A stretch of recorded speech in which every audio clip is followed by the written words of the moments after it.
Welcome everyone to the JK Podcast, the only podcast that's completely Team Litton.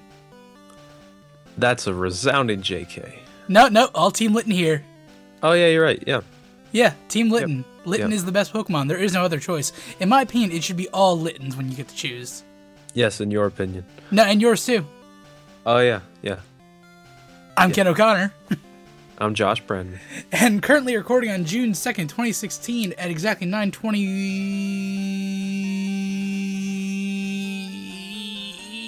2 p.m. 9 more seconds. This is the JK Podcast, episode 27, and we are back after a mini hiatus. Holla at your boy. Danny Tanner. Yeah. Yo. When did we have Our last, around April Fool's Day, because the last episode we recorded, it didn't record your audio at all. April Fools? To me, to us, basically. Yeah. It's so funny. I went back and listened to it, and like, okay, it's just me talking to myself for like an hour and a half, defending Pot, talking about Batman and Superman, and then...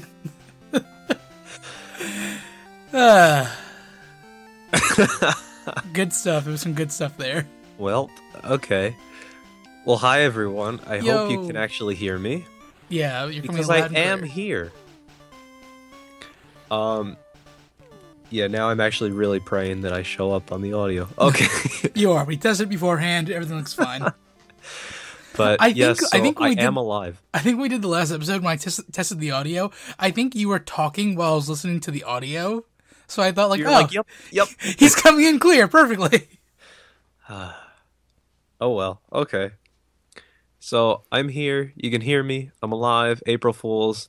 Things got a little busy, honestly. But you know what? Thanks for sticking around, everyone. Yeah. Hope you guys have been all right out there. Yeah. So Our loyal listeners. in terms of where we've been, Josh was finishing up his second year, Correct. the second year of law Yeah. school. Yes, out of 3. How was that? 1 more year to go. It was tough. It was a weird kind of tough. I don't know. I can't. It's weird. Like when you bite into meat that's not quite cooked all the way, but it's still delicious. No, this was more like it was cooked well done, and you asked for it medium well, Oh, and then you're like, it's kind of tough. did you send it back? No, you just got to deal with it because then you feel bad and you don't want to call it out, and then they could be ramifications. Yeah. So Isn't that the worst? Whenever you get something like, did I tell you the story from Chipotle the other day? no, How I went to you Chipotle. went to Chipotle, risking your life with E. coli potentially. Oh, shut still up. in? No, I went to Chipotle on my lunch break, and it was like super crowded that day. And I got my burrito bowl with brown rice and chicken and whatnot. And I always get I get cheese, hot salsa, and lettuce. And when I told the person this, she put sour cream, hot salsa, no cheese, and no lettuce. And I'm like, I'm trying to like talk like, ma'am, can you like, that's not what I wanted. Like, I don't eat sour cream, yada yada. Yeah. And the woman who was in front of like the toppings did not speak English. And she's just flat out ignoring me because she has no idea someone's trying to get her attention. And I can't completely lean over the glass and like hit her on the head or anything Didn't like you that. like motion with your hands? I was doing jazz hands. I had fireworks going. I was making Katy Perry proud. And no response. No response. So by the time I got to the counter, like to like pay for my stuff, I was like, "Is there any way you could like send it back down?" Like they were like, "No, you have to get back online if you wanted to like change that." I'm like, "Are you fucking kidding me?" What? Yeah, it was horrible. So you had a sour cream filled burrito. Burrito bowl, so I was able to scrape it off the top. But like that's such a waste then. 'Cause Dude, you it didn't even get what you wanted. It was so bad too, and like it mixed with the hot salsa, so their already warm, watery sour cream got into the hot salsa, and just like, ugh. Wow. That Yeah. And then, yeah, and then some guy spilled his salsa and chips on me outside when he went to go throw out his garbage. It was a really just bad experience. yeah, I mean, That's why I'll stick to my mo's. wow, I didn't think I was going to such a dark place, but that's not. You consider that dark? Yeah. I can get a lot darker. Welcome to the JK Podcast After Dark. The dark edition. Actually, that makes it sound like it's like inappropriate, not dark. I don't know. Anyway, Well, we can talk about our sex lives for an hour if you want. And yeah, we're done. You can mute my audio after that. Yeah. All right. Well, we So have another 59 minutes. What should we talk about? okay, but what So was I you're gonna so you're say? good. You're good though. College is good. You're still Yeah, I mean it's going. you're still hunting down the Internship internship. hunt, Yep. that's still going. Hopefully, I actually might hear back as soon as tomorrow, actually, about the Ooh, interview I just went on today. that'd be exciting. But I mean, I really tried. It's that tough balance in interviews where you really need it and you want it, but you can't sound like beyond desperate because then it doesn't look great. But you need to make it sound like you're really interested, really want to do it, can do it, and qualified to do it. But you You, don't want to be like, oh you my God, have give me, you have give to me. just show you have to show determination. Really. Well, yeah. So, it's a give and take. I think I did it pretty well. Like I brought extra materials that I thought would be helpful and was directly what I would be doing there. So I'm like, I actually have this from like a class that I took that's on it, and I wrote about it in my cover letter. I'm like, I actually printed these out for you if you want. And she's like, yeah, sure, I'll take it and Very everything. So, nice. it's those things. So hopefully it goes well. Praying because, it's like basically the summertime now and I Yeah. kind of need something. Yeah. Yeah. But yeah, so things are going. It's just rough. It's busy, So, but how have you been in these past 2 months? Has it been 2 months? Oh yeah, because April Well, 10th. I mean, since we last Our last recorded, episode was April 10th, so yeah, it's been basically 2 months. basically So, 2 months. any big new updates for our listeners out there? Not too much. We'll get into a little bit like games I've been playing. And Well, that's no, really but I mean, like any life sort of life events? developments or not any really. tips at work. Or... Same old, still in the same place and all that junk. All right. Yeah. Well, but as long as you're at least content, then that's okay. I'm not content. Okay, well, you're not content, but that's okay. Like it's always good when you can be stable in life, but like I'm sick of being stable. I wish I was like rising up or at least like feeling the need that I need to like start panicking and do something. hmm Which doesn't sound that great either, but you know what I mean, right? Like when you're just in You're one a place. starving artist. Well, I'm not starving. You want to be a starving artist. I would love to be a starving artist. Hey. Yeah, but I'm trying to like shake things up a little bit soon because I'm getting tired of how things are going right now in life. I got you, playa. All right, well, hopefully our podcast can make you feel back at home and make you feel starving again because you realize that we may have lost some listeners, unfortunately. Wow. JK. So, Good save. woo, 100. What? Anyway, yes, Ken, I am here. You are here. We're sort of okay. We're still trucking. That's what I've learned from these past 10 minutes or whatever it was. What have you been playing, Joshy? Well, so it's been a while, so I tried to think of some highlights. So, of course, there's always the league. I've actually taken a little bit of a hiatus from that because I was like, okay, basically done with the semester. Let me try and grind out some rank games, rank up even more. Uh, I lost a lot in a row all of a sudden, and I was getting like really tilted and frustrated, and I was like, you know what? All right, hold on. So I need a break. Need a break. It's been like 4 days. I'm having semi withdrawals, but I need it. And so I've been playing actually a lot of Hearthstone again, getting back into that Nice. because one of the biggest things was when they had a new pack expansion come out recently. Like I think it was not May, April 24th. Hmm. Um, my brother, of course, Mr. Pro Hearthstone player, he's like all over it, and he's like, "Hey, you should get the thing and whatever." And I was like, "Fine."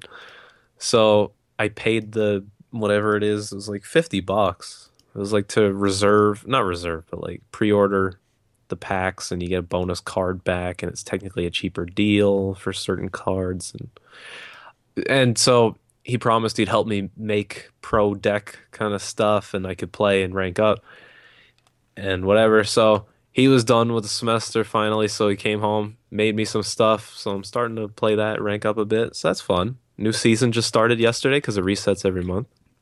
That's cool. So Hearthstone's going. I recommend it. Also, I recently all of a sudden just heard from Fong saying that he just started playing Hearthstone and he's like, "Yo, it's hot." I was like, "What?" I was like, "First of all, I told you that like a year ago that you should try it." But As much as I love Hearthstone, it makes me upset that I don't own the cards physically. And I really wish that Blizzard would do the thing where, like, at the end of like the season, or when they right before they do a new like expansion, that you can buy the cards you got like physically. Um, mm, it's too much inventory cost. I don't know. The whole thing is that it's just supposed to be in like a pure online card game, and I mean, I don't know. I think it's pretty cool. And now Well, they have a new approach to it where they have like standard mode and wild mode to where mm, certain cards won't work because basically too old or whatever. Like they're trying to change up the meta well, constantly. Well, that's every card game. yeah. So it's kind of cool. I don't know. I mean, I see what you're saying with the physical aspect, but as it is, like, I don't need all that stuff like physically like laying around, so Oh I yeah, don't mind. neither do I. I'm still one that from the generation now, where like most games are going digitally and like non-physical Me from the media. okay, we're the same age, but yeah.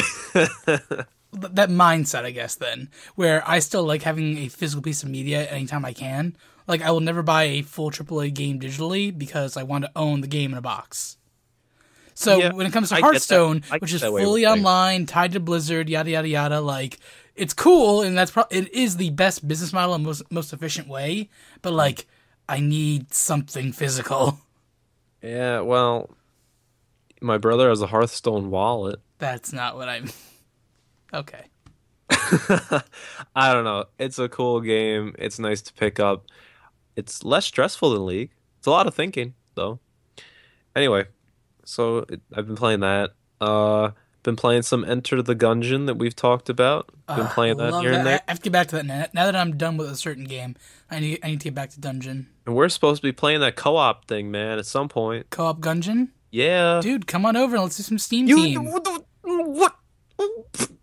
What? What?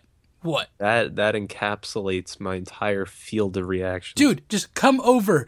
Yo, Like, yo, what? you the busy one, son. Dude, you don't get home. Like, we're doing this at 9 o'clock at night because you couldn't get here, like, sooner. A interview A. Okay, I understand that, but you got home at what, 7? See? And then it took you 2 hours to do what? Well, I had to write a thank you thing for the interview because I Okay. really want the job. Okay, so that's 20 And then I had minutes. to eat dinner, Okay, 10 minutes. to heat up pizza. That took Okay, that's less than 15 10 minutes then. No, I put it in the oven, man. What are you talking about? Oh my god. And it's Sicilian. So I like and how then I had to catch up on episodes that we're going to talk about. So I'm like, he's going to kill me if I don't watch it. So I watched it. And now speaking about it, I didn't actually watch Bob's Burgers. I forgot. Oh my god, damn it, John! What'd you Anyway. watch then? Sterling Archer and One Piece. Okay. Anyway, um, Wait, you watched tonight's Archer? no. You know it's the season finale tonight? Yes, I know. That's what we're gonna talk about. Rib. All right. Anyway, No, I didn't see it either. Don't worry. so yeah, Enter the Gungeon. So what are you doing tomorrow? Tomorrow, Friday, we'll be recording. Well, Three well, After yeah, Games. yeah. But that's 9 o'clock, right? Oh yeah, if you want to come over right after work, I'll get home by 6. Woo! Okay, so we're playing Enter the Gungeon co-op tomorrow, and that'll be out to you guys shortly.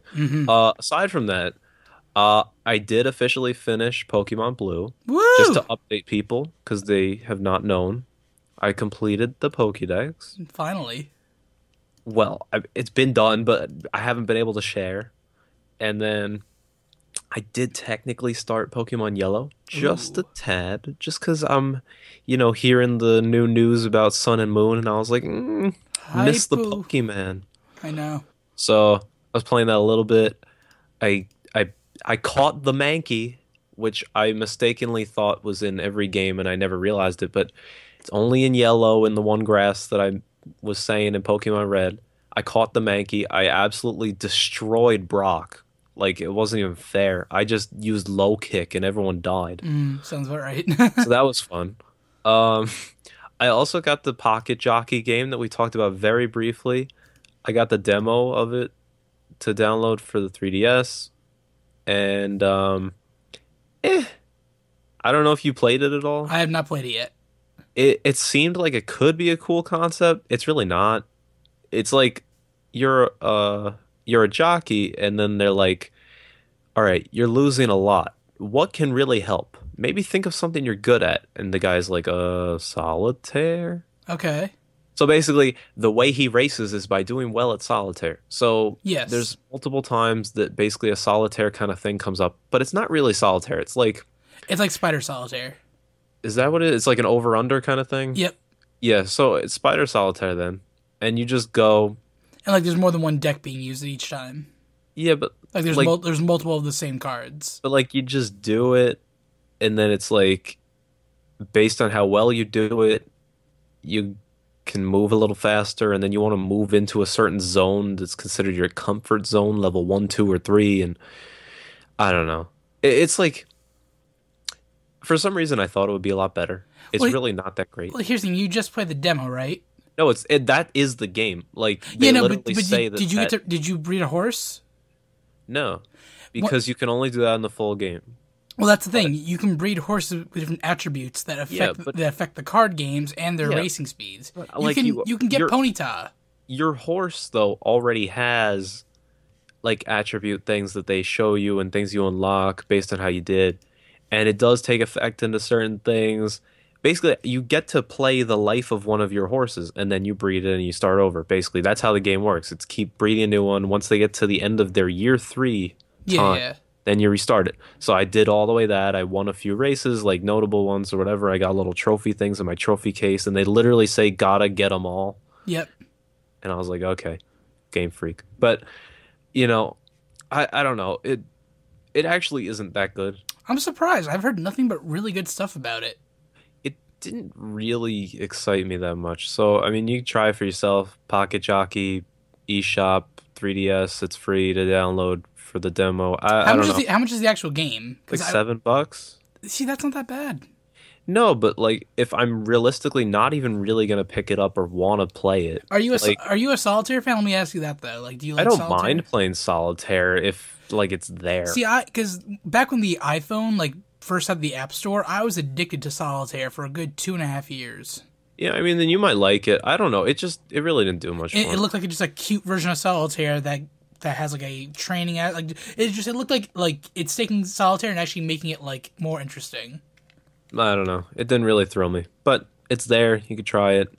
So, um, the only other thing I've really been playing is actually I started picking up the Clash of Clans, ironically. So we are talking about Clash Royale. I started to lose a lot of that, and I'm like, what am I doing in my life? So then I stopped playing that, and then one of my friends was like, just play Clash of Clans. I was like, why? And then I started playing it, and then yeah. Yeah, I gave up on that completely. So it's there. I go to it every now and again. But yeah, that's about it, I think. That's kind of like a decent recap, Okay, give or cool. take. What about you, good sire? Me not too much. I've been buying more games. I've been playing them. Is that like the whole buy it? I want to play it and then it just like sits there. Like I bought like Star Fox Zero for the Mm, Wii U. It came with mm. the extra game when you buy it, like the original Well, you told edition. me you bought that just because it's Nintendo. Yeah, well, I buy all the first party Nintendo games right away. So like, I got that, and it came with the other game. Haven't touched either of them. Well, the other game is useless. Oh yeah, Glorified tower it's like a defense. tech demo that they turned into like a kind of game. So stupid. Anyway, I've been turning on my Omega Ruby and my Y every now and then to get the mystical Pokemon that've been coming out.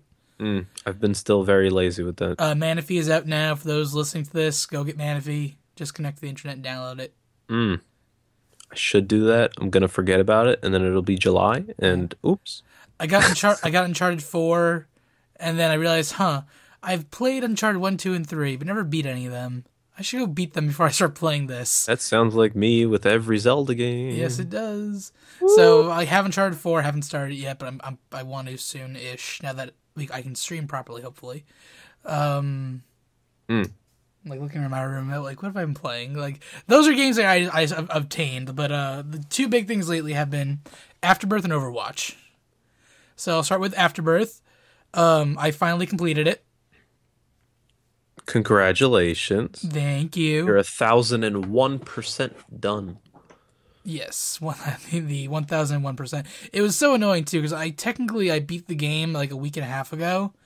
I beat with every character, beat every challenge. Everything was unlocked, but to get the game completely done, you need to pick up every item in the game. Mm. So I checked through my checklist, and the one item that I had not picked up yet was an Angel Room item. And now, Josh, you know a little bit about Isaac. Angel Room items are very hard to spawn.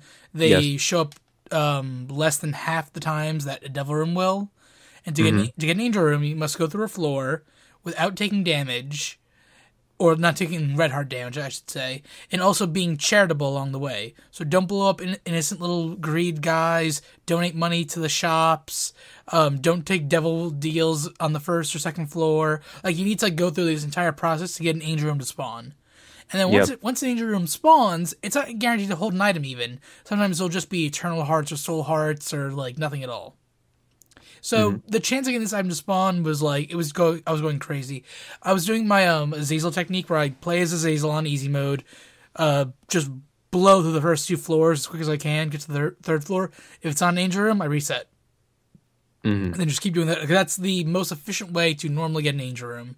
Yep. But after doing that for like a week and a half, that wasn't, like, I wasn't getting it. It just wouldn't spawn for me. I did a stream where I was streaming for about 3 hours. It just would not show up. It was like horrible. So what I finally did was I went into greed mode and I used a technique with the D20. What the D20 does is it takes every item on the floor, like coins, keys, hearts, trinkets, and when you use it, it changes them all into something else. It can change them into more keys or more hearts or more coins or gold chest or red chest or black, like any like item that can spawn on the floor, it can change into. So it's technically a chance. Well, here's the thing. So normally only the gold chest will spawn normal items. It will not spawn Devil Room items or Angel items. It's impossible. But there's an item in the game called Chaos, where if you pick that up, it messes with all the item pools, where you can get like just normal HP upgrades in like a Devil Room when you wouldn't get that normally. Usually it's really good stuff in a Devil Room. And you can get Angel and Devil Room items just like, out of a random like gray chest. Like it like screws with everything. So what I did was I went into greed mode, waited till I got the D20, and then made sure I had the shop had a battery in it. So I walked out, I beat the greed, like the level, and then there was all these coins on the ground. So I used the D20. All the coins got changed into keys, chests, bombs, you name it.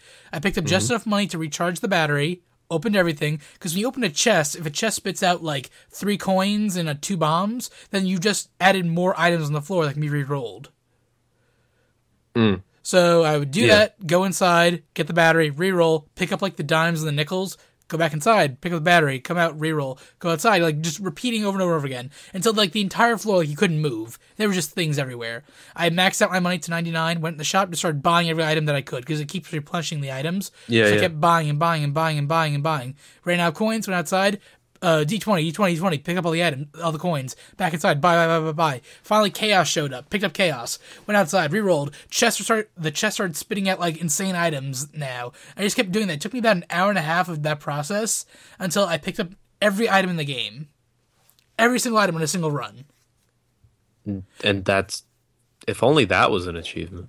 Yeah, well, I recorded after I finally got it. I recorded what my tears looked like, so I'm gonna upload that later this week as like a highlight video. Your actual tears from your eyes of too much staring no, at the screen. Just the Isaac tears, because one tear, the entire screen was just a blinding light.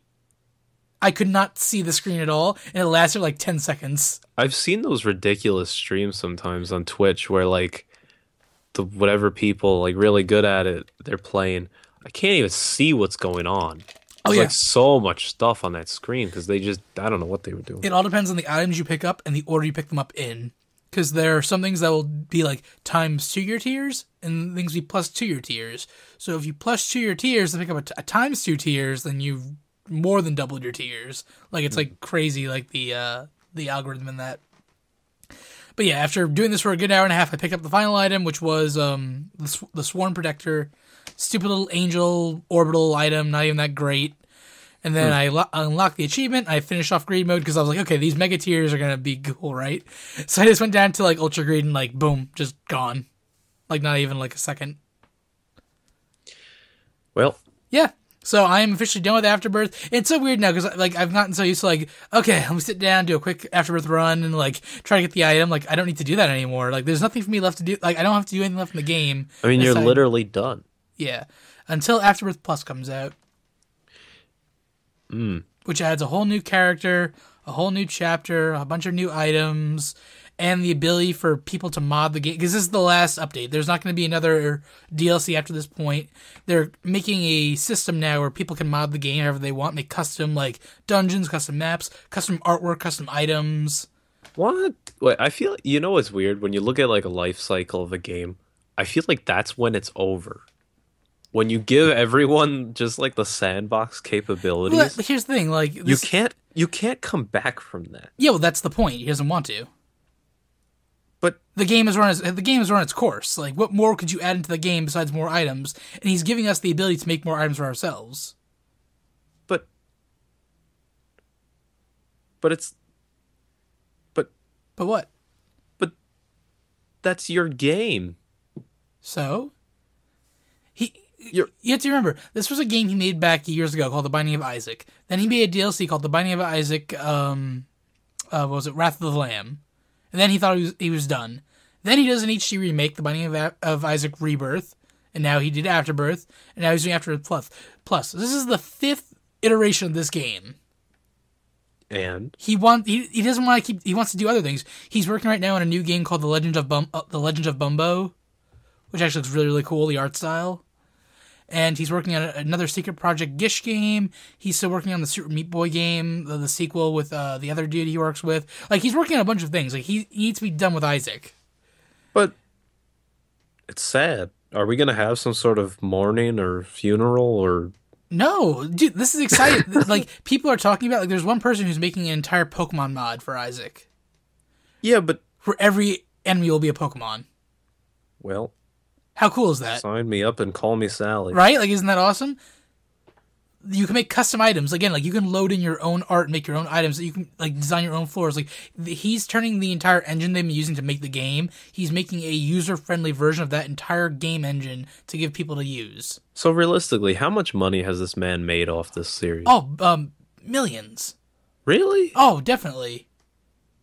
Between just the games themselves, shirts and merchandising, the iterations of DLC and the remakes and like all that stuff. Again, the Rebirth was a PlayStation Plus like free download. So every person who downloaded PlayStation Plus and downloaded that game, he got a cut of that PlayStation Plus from Sony. That's huge. Like, so much money. But He does not need to make another game if he doesn't want to. He can happily live off what he's living off now. wow. See, Ken, if we can just make one very good game, I have an idea for a game, but it's not good. then you need a better idea. Like, it's a good story and the mechanics are good, just I don't know how to properly implement it. Have I told you about the idea before? I don't know, but don't tell me on here. Okay, yeah, sure. In case someone takes it. Okay, remind me after the podcast over, I'll tell you, alright? I'll try. Alright.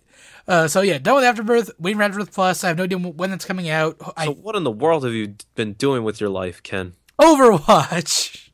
Hey! Hey! That just came out, what was it? A little over a week now. week ago? Yeah, a little over a week. So it's available for the PC, Xbox One, and PS4. Yes, it is. I have the PS4 version. And you've been playing how much? A lot? A little? I've in total playtime I put in about 5 hours. And so far, It's absolutely amazing. you like it? Oh, I absolutely love it. Now, you know me, You Josh. love it? I love it. I've said That's before, the true level of how you like. Anyway, yeah. I'm not a competitive. Like, when it comes to gaming, I don't play to be competitive. I play for like fun. This game Right. has no story mode. It has no like nothing like that would interest me normally. But for some reason, I can't put it down. It's getting to the point now where I'll play for like an hour. Like, okay, I'm done. I'll turn on my PS4. Man, I really want to play Overwatch. I'll turn it right back on. That happened like 3 times today of me just playing Overwatch. Okay, so have you ever played Team Fortress 2? I have. It's basically TF2, but a lot more added to it. It's a very similar kind of concept, Oh yeah, no, it's TF2 for a new generation. I think definitely. more or less. Like, it's got a lot of new souped up cool features, but basically that's what it is at the core. The problem- Which, I'm not saying that's a bad thing. I'm just saying that's what it is. Oh yeah, no, not at all. It's by no means is an original concept, but the paint that is on this old like game is so fresh and original that I don't see as a TF2 clone. Yeah, no, I mean, I think it's got its own individual elements. It's got its own unique things. It's got the ult system stuff, their Yeah, ultimate skills. it's taking a lot of MOBA type gameplays and styles and Yeah, I whatnot. mean, it's a lot of blend of a lot of things. Yeah, And what's interesting is that everyone's like, it's so weird that like, you can switch your hero in the middle of the game. That doesn't just happen like that, I don't think. I mean, well, I guess that's yes what or TF2 no. was. But, Well, you can only change your character when you're in your spawn point. well, yeah. So you're not the same character the entire game, and the game encourages you to constantly switch. Yeah, So, it's interesting in that yeah, sense. because for a while I was trying to stick to one character the entire game to try to learn the character, and it became painfully clear that depending on how the match is going, that's not the best idea. So there are certain gameplay modes where if you're trying to stop one team is trying to push the cart to the other end of the field, you're trying to stop it. You don't want to go in as a a heavy tank character or like someone who's like lightweight. You need someone to like push them back and guard them. So you need to change characters on the fly to like adjust to that. And there are certain counter picks. If you see they have a Reinhardt on their team, you need someone who can get through shields better and go around them. Like you need to like really like know the situation at all time.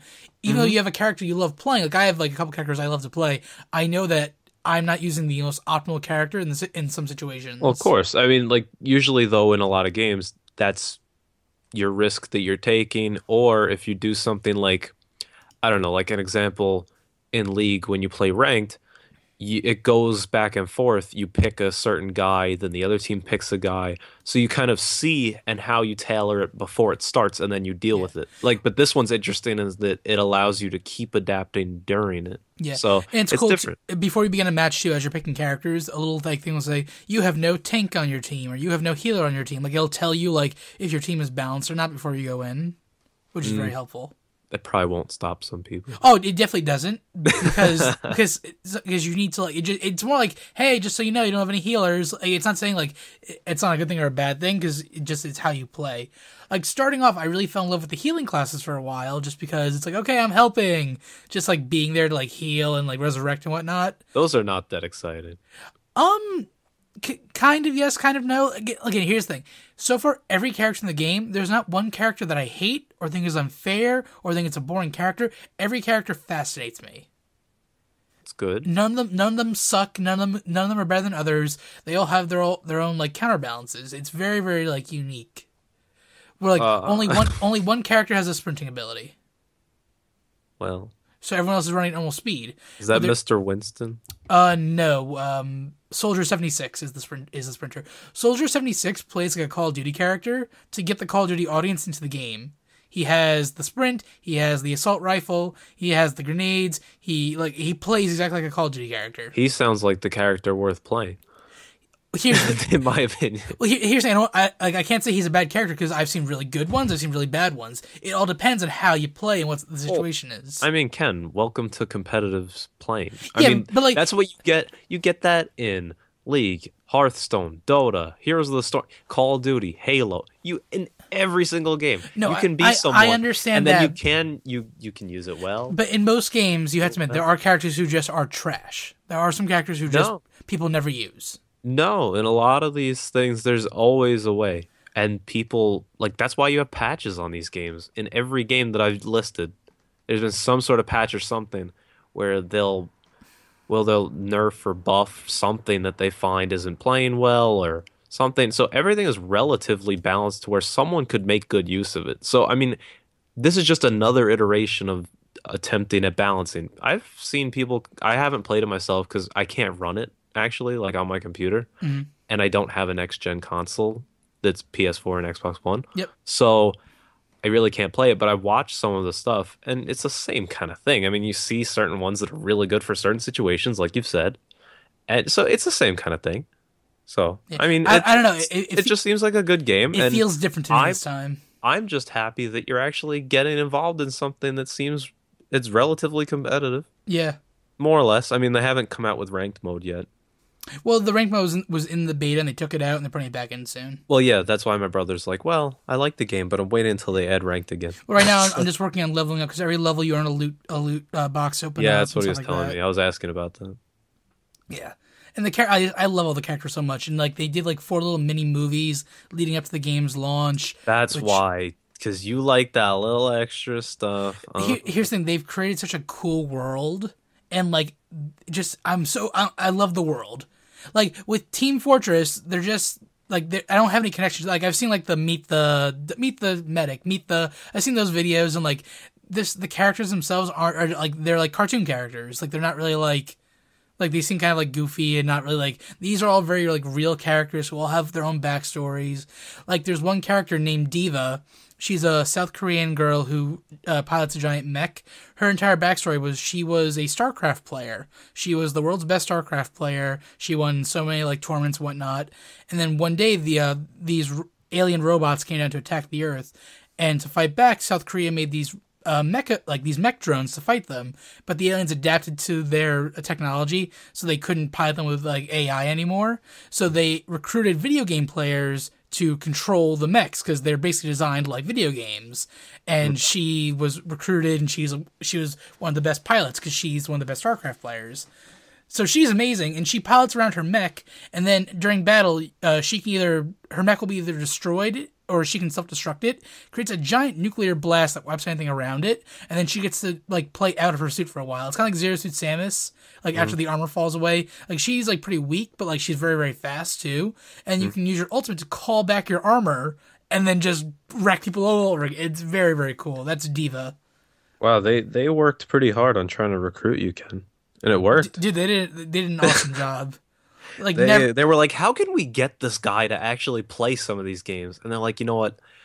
Let's hire an entire team to do this. Here, I love Blizzard. I've played all their stuff. I've tried all their stuff at least, and like I do love the company. Just it usually isn't like enough to hold me. I know, but they finally are able to hold you in their arms at night, so you cannot sleep. Around me, baby. Put your arms around me, baby. Exactly. They used that song as they were working. That was their motivation. But anyway, so that's very cool. Yeah. It's a brand new game, freshly out. Yeah. Still stuff going to be added, so people should definitely try it. And all characters and all maps will be free to download. They're not going to charge extra for that. There you go. Everything the thing is up free. front, you pay for it. That's the thing. Exactly. Like, usually their other games are you download for free and then you could buy other stuff. This one is sort of a different approach, more like the Diablo approach, I guess, where you got to buy it straight up and then anything is just kind of like there. you can still buy loot crates for microtransactions, but it's only for cosmetic stuff. Yeah, but Yeah, it's like $60 game for 40. 40 on consoles. Well, if you buy the Origin Edition, which I did, it's $60. I think that's what my brother did. And Yeah. he's like, I hate myself for doing it. Well, But it comes it comes with a bunch of extra DLC, which is nice. yeah. But anyway, yeah. Yeah, Overwatch. yeah. So I love that game. If you If have, you play it on PC, it uses your Battle.net account, so everything's linked. it uses it on PS4 too. So yay! You don't have Battle.net on PS4. Yes, it does. Has not showed you online, man. Dude, I'm looking at it right now. On Battle.net? Yes. No way. Yeah. The first thing you do when you turn on is like, do you have a Battle.net account? Yes. Link my Battle.net account. I will load up my Battle.net right now. Do it. I'm doing it. I'm doing it. I'm doing it. I'll be up in the club, doing whatever I like. And now I started a game of Hearthstone. No. Oh my god. I would No. kill you. Let's see. We've got Mr. Kanakaner. Yes. And unless you've changed your account, it says offline for 1 year. Kind King 01? That's impossible. Kind King 01. Number 1149? Mm-hmm. No. Offline for 1 year. That's impossible. I'm just saying what it's telling me. That's weird. No, but it is connected because like It must be some disconnect though where it doesn't update it for PC Battle.net. I don't think maybe that's a different thing. it's still registering that I'm playing on here. Because I literally don't see anything. That's why when you said that you're playing a lot of Overwatch, I'm like, I don't know about that. Because I haven't seen you on. I've been playing a lot of Hearthstone, which uses Battle.net, and I can see who my Battle.net friends are that are online. Interesting. No, I'm on the site right now, and like it's showing my stats. It has everything here. I mean, I'm looking on my Battle.net, and I don't see it. But I do see that Fong is online playing Hearthstone. He's practicing. Very nice song. Practicing against the innkeeper 11 minutes ago. Very nice. Ooh, His name is the Meme Lord. wow. It seems like such a Fong thing. He makes like these really obnoxious names, but then you meet him. He's like, I can't picture that.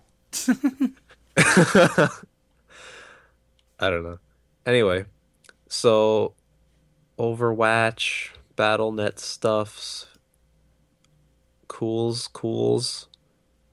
What else we talking about today, Kenneth? What's What on our else? We have a lot to agenda? talk about. We're like an hour in, and we already have so much to talk about. Um, Catching up on our TV shows, our movies. We had a bunch of our shows finally like come back or new episodes or yada yada yada. Mm-hmm. So starting off, One Piece. Are you caught Yes. up? Yes.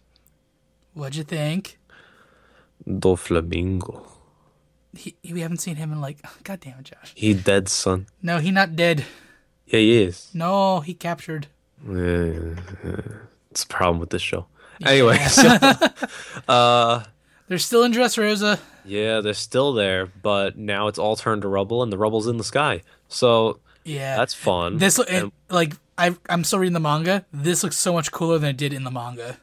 see, that's why you just gotta watch the anime, man. I watch both because they both But offer me different things. but you got Mr. Fujitora, and he's apparently broken, and Luffy feels for him because he's blind. So it's like, I'm gonna already- punch you.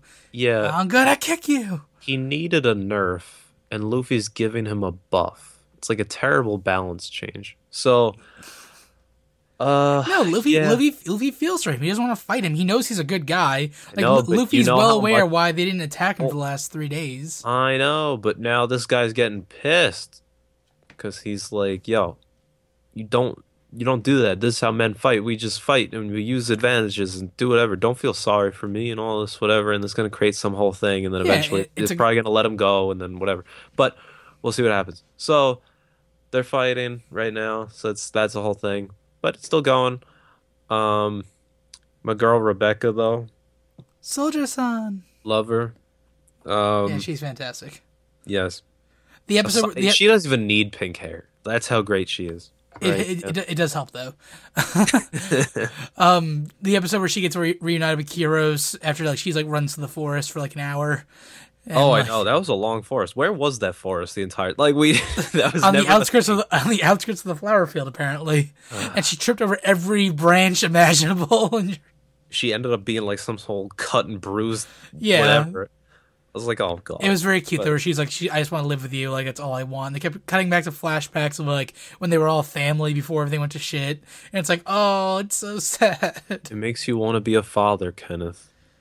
Look at that. You can have such a traumatic experience, but then your kids will come back and Dude, still want to be if with I you. ever have a daughter, I'm gonna be the most like Overprotective father. you wouldn't believe. Be like, "Don't listen to that podcast. Exactly. It has vulgar language and story plots."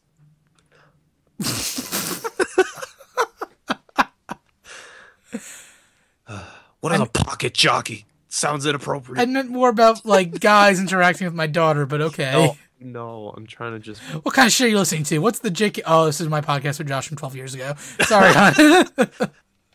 Oh yeah, I'm actually recording one with him like now. But didn't Josh die? No, that was episode 75. We faked his death. He came back in 22.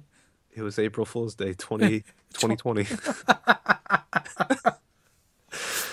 And then it was PK for a while, but P couldn't keep up with the schedule. So we went back to FK, which just sounded wrong. Sorry, Fong. Very nice one. I was wondering where you're going with that. I was like, oh yeah. Yeah, but going back a little bit, One Piece. Oh yeah. I totally lost where we actually were or what we were talking about. Did you see the episode a couple episodes back where we finally caught up with the Straw Hat crew? The twirly hat crew, as they're calling them. Yeah, that was dumb. Well, that's the official name in the manga. So Yeah, I did not realize that they had a proper name. So as the group keeps splitting up from now on, there'll be a proper name for each like leader of the group, like their crew.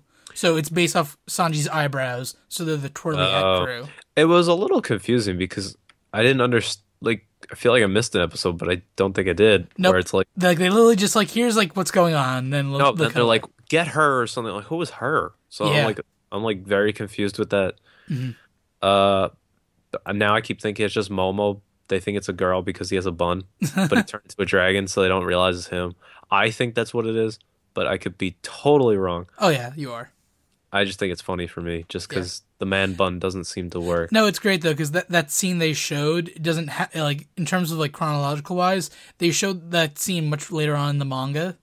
But the fact that they kind of like interject it into the anime, like here they are, just in case you want to know, it lines up time wise. So that scene they showed was originally showed as a flashback to our characters later on, but now it doesn't need to be a flashback because they showed it in the moment.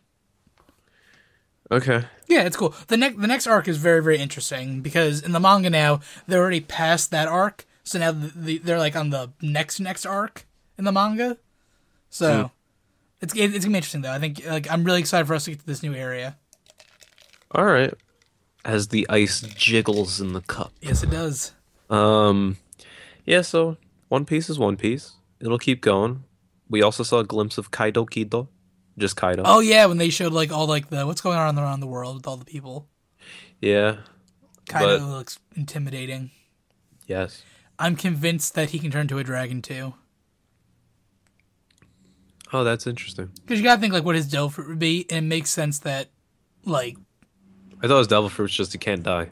But I don't know. no, like, I think that's he's just really because he's like really really strong. He is a specimen. He's trying to kill himself too. Like he jumped Oh, I off know. trying to kill himself, and he's like, oh damn, it didn't work. As he proceeded to ruin an entire island. So, That was so great. Like he's not gonna do it. Oh shit, he did it! He just boom right in front of Eustace Kid and all the other. whatever their names are, who cares? Apu. Oh yeah, Apu Scratchman. The other guy. Yeah. But The then we Supernovas. got, what else we got, Kenneth? We got Archer, which has its season finale tonight, which Sterling Archer. we have not seen the season finale yet because So I think it's on like now. probably right now. Yeah. But this As season, of the NBA Finals. Cavs versus Warriors. Oh my Who do you God. want, guys? Shh. No one I want- cares. I don't want either, really, but I don't want J.R. Smith and Shumpert to get rings. Aren't the Warriors good? I know that's a good team, right? They're both in the finals, therefore they're both good. Okay, I was right then. But come on, people. As for Knicks fans, you have Shumpert, who was such a waste, and then he goes to the Cavs. He can't get a ring now. Give me a break. So I guess go Warriors. I don't know. Anyway, since Ken doesn't like sports, all right. So we're on Archer, Sterling Archer. Now What have you thought of this season so far overall? I love Victoria Dean. Oh my god. Let me add her. Okay, so Oh my god! she's amazing. I completely feel with Archer on every single level. I And mean, I do seeing the last episode, oh my god. I do understand the attraction to older women like that. Like I have a huge crush on Ming Na Wen, who No, is Don't she's- tell me it's that person that voices Ruby, Steven Universe. 'Cause she's No. disturbing. No. Shut the fuck up. Do you know who that is? Yes, I know who you're talking about. No, that's not her.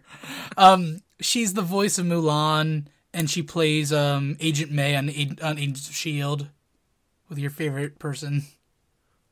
Old New Adventures of Old Old Christine. Yeah. Oh, she's looking good. Oh, she's she's I'm completely all with day, all night. I'm with you. I'll here. attack her Huns. Yeah. Let's get I'll down to call you Attila. Jeez. let's get down to business. To defeat the Huns. Some Eddie Murphy on the side and you're set. Wow. A little bit. Okay. Okay. That got weird really quickly. Yeah. See, I didn't mean it. Back to Archer. like that. Anyway, so Victoria Dean, wow. She's fantastic. Yes. But I think she's the killer this season. Oh, that was obvious because she was so incriminating at that last second. Here's the thing. Was she being incriminating to save herself, or was it a joke against Archer? Like the fact that we were together from like this time to this time. So like it just showed how long they were together. No, but it was obvious because she pointed out the time earlier, so she obviously set it up like that because she was saying earlier that it's a stroke to 3 or whatever. Yeah. And so she set it up from then. And then she said it again. So Archer's like, yeah, well, she definitely said that. And then she's not going to be guilty, but she actually was guilty. It was pretty obvious, but we'll see. I could be totally wrong because they might have written it that way Well, just to we're make us building up to Archer dying, quote unquote, because remember the season started off with him floating in the pool dead, Yeah, it's true. which I don't think it's Archer. Flashback things. No, I want it to be Shapiro, Patton Oswalt's character. I like his character. I do like him, but he's getting annoying because he's trying to step in the way of Archer and Victoria's He team. has no chance of Victoria Dean. True. I think it's funny how Archer's interacting with Victoria Dean, but I don't want him to screw up what he has with Lana. I know. I want both. Can he just have both? Well, here's the thing: if Victoria Dean's the bad guy, like he already slept with her. Like in my opinion, he already got what he wanted. That is true. So like if he can like prove that she's the bad guy, and then like Lana, of course I was being attracted to her. I was like trying to figure out her motive the entire time.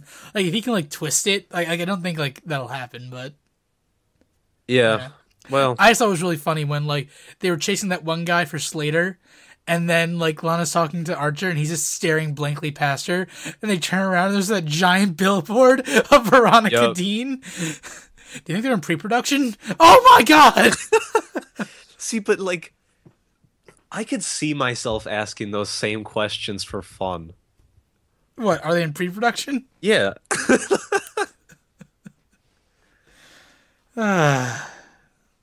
Well, What about Okay, the so- okay, go ahead, sorry. what was I gonna say? Oh, so my man Ray though,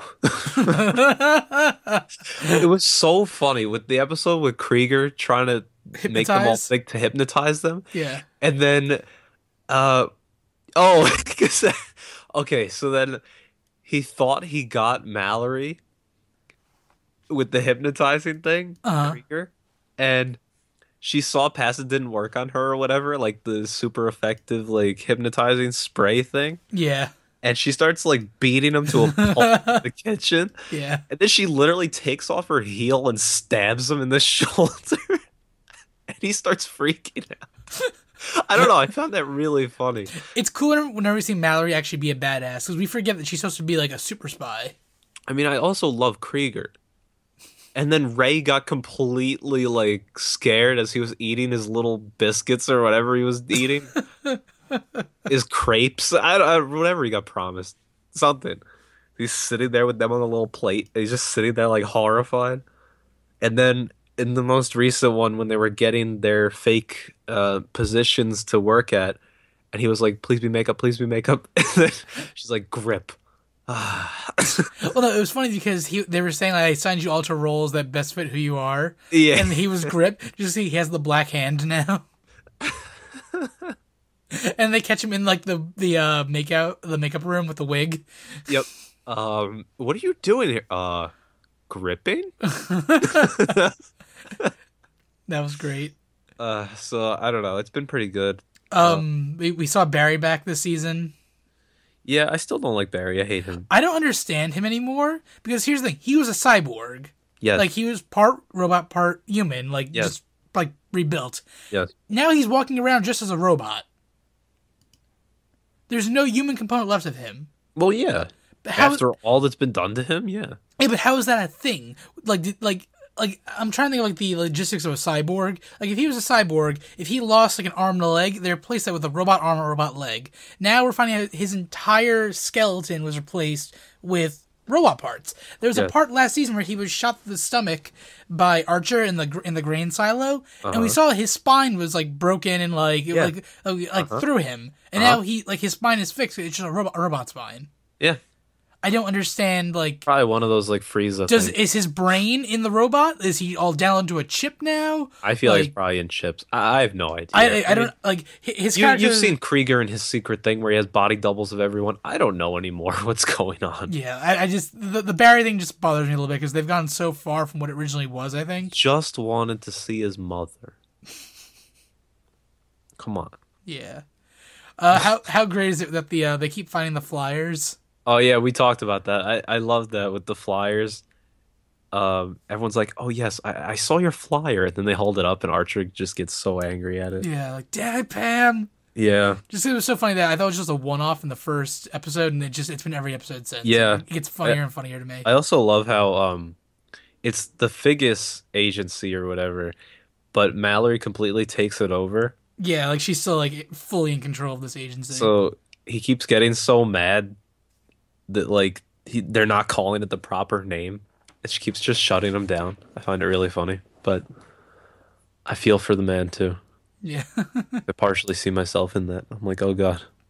but but oh well. Yeah, no, it's been a great season. I'm sad that it's over already because this I season, just don't get it because I was looking at it because that'd be 10 episodes. The Yeah. other seasons have had 13. except the first season. Yeah, So I don't know what that means. I think they just had some kind of weird production schedule this year. Like the fact that it started really late this year too. It doesn't usually start this late. That's true. There was no like build up or promos for it. They haven't replaced the actor who plays Woodhouse yet either because we lost that voice actor like transitioning from last season. Well, like the really important question that I have is, but they're not done, right? Oh no, by no means. Then Like, I'm okay. It's weird because now they're in LA and like they're doing like this entire thing, which it's been working fine. Like back when they did Archer Vice, it felt a little weird. But this has been perfectly fine story wise. But I don't know where they're gonna go from here. Whether like this season will end them back within the FBI or like the CIA or something, or they'll stick to LA because the LA storylines have been working pretty nice for me. I like it actually. I'm perfectly fine with it. I don't see a problem with it. I just want more. Like I just want more episodes. Yeah. I just don't want to see it go, and then I'll be like, "We're back in October." I'll be like, "Oh my God, Now they'll be back in like February next year, I think. that's even worse." I know. It's worse than Heroes. Like I can't deal with this, man.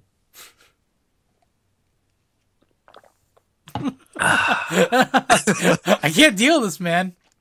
Sips. Yeah, The deed is done.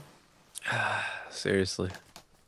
But yes, so Archer, still Alright. great. So Victoria Dean, Let's look go her from up. let's go from one H. John Benjamin to another one then. Love that man. Bob's Burgers. I still could not believe you didn't know the Jazz album.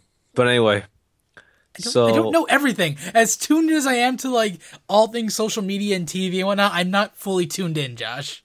it actually amazes me because when I think of like shows and stuff, you're like all over it, and you're like, I know the history of everything. I know the producer of this, the I'm not worker of that. perfect. I was like, what the heck? I'm like, how does this kid know all this stuff?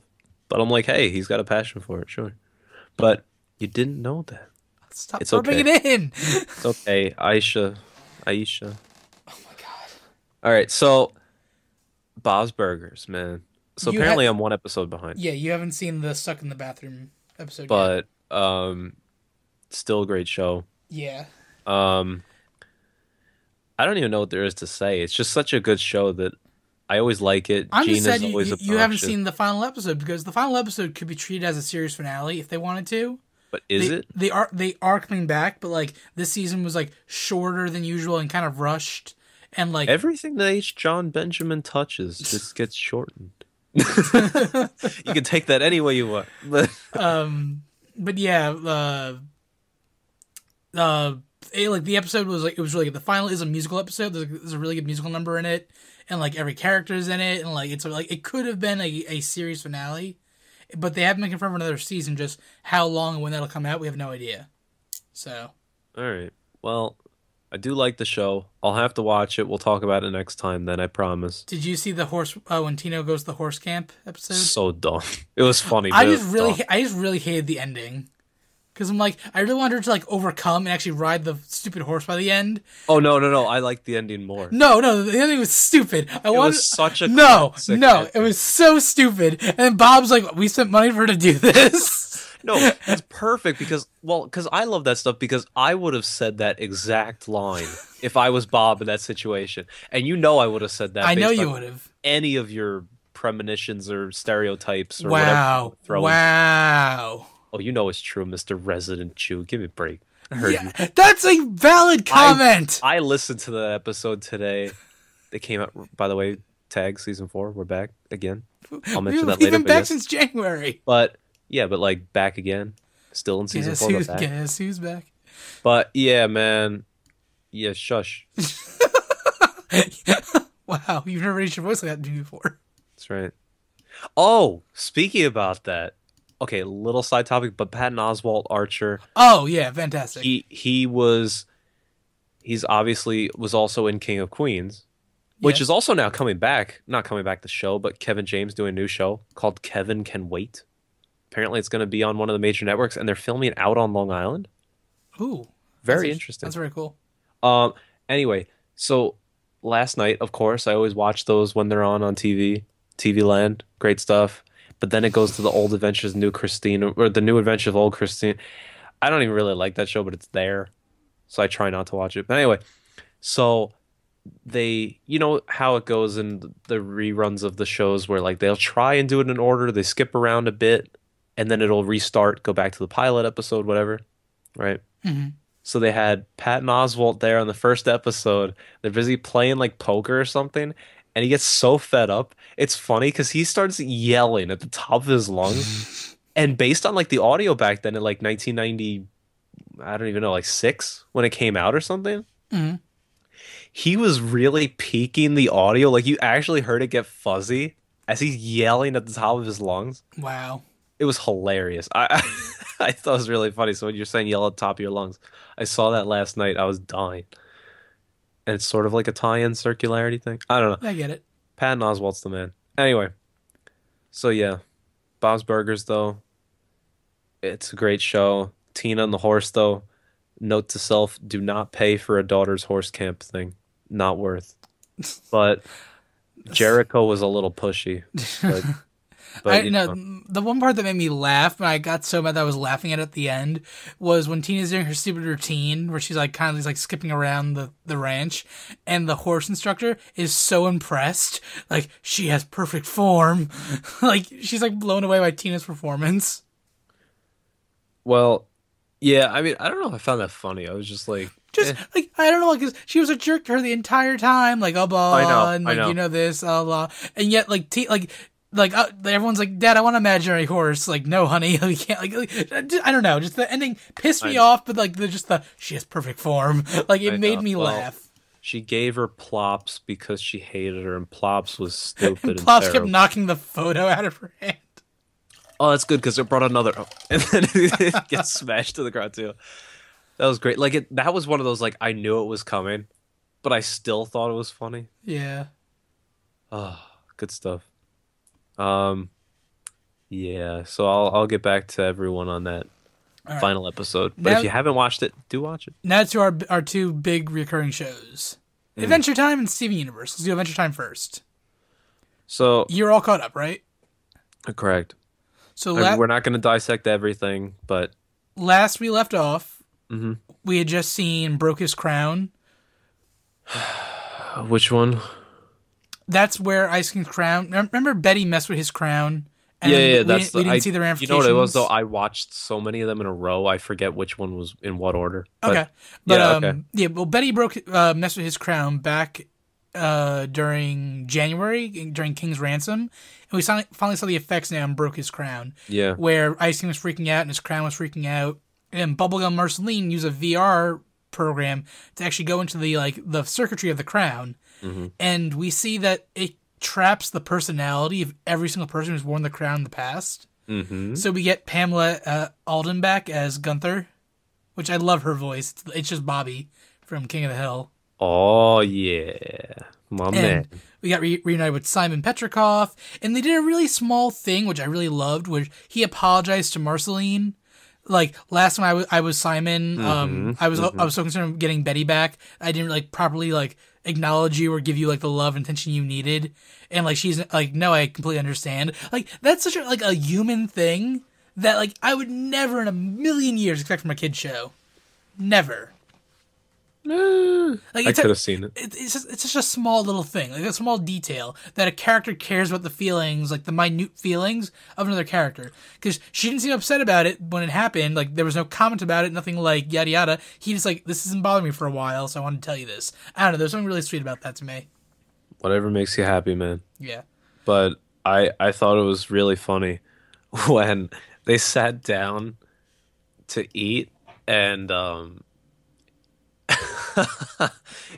when when the Ice King was saying something to Bubblegum It was like, thank you, Gunther. And then she's like, what?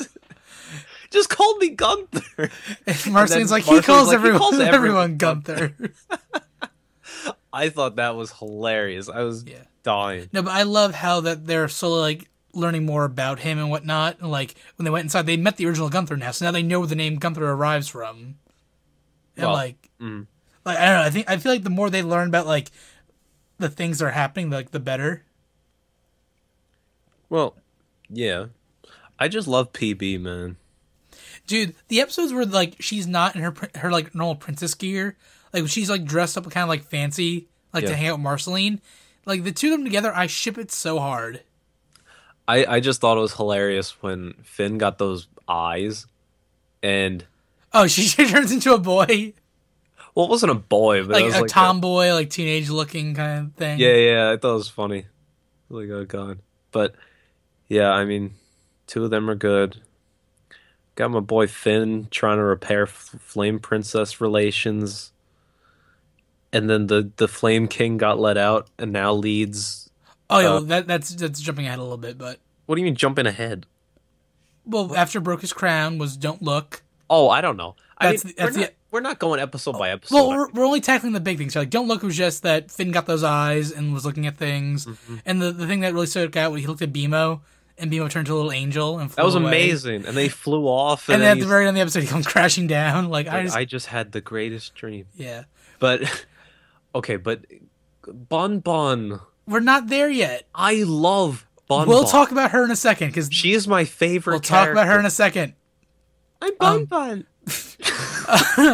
After that, we had Beyond the Grotto, which was when they went down to the grotto, like the pool area. And Oh they had- my god, how could he go after that stupid slug when he had Yeah. those mermaid women all over him? Yeah, the episode itself wasn't that like great, but like the animation style, you know, how it changed halfway through. Yeah, I wasn't the biggest of fan. Do you know who did that animation? H. John Benjamin? No. I really hope. Have you ever seen the animation of like the husband and wife like fooling around? Like he's like, "Got your nose, I got your nose," and he accidentally elbows his wife, and then it goes like "La Fortuna." No, what? It's do you know Batman, Spider-Man? No. Like it's like the goofy Spider-Man, Batman, Spider-Man. Like Still no. Okay, they're a famous animation couple on YouTube and on like Tumblr. They did the animation for that episode. I mean, it was okay. Oh yeah, no, it was unique and different, and refreshing. I liked it. Okay.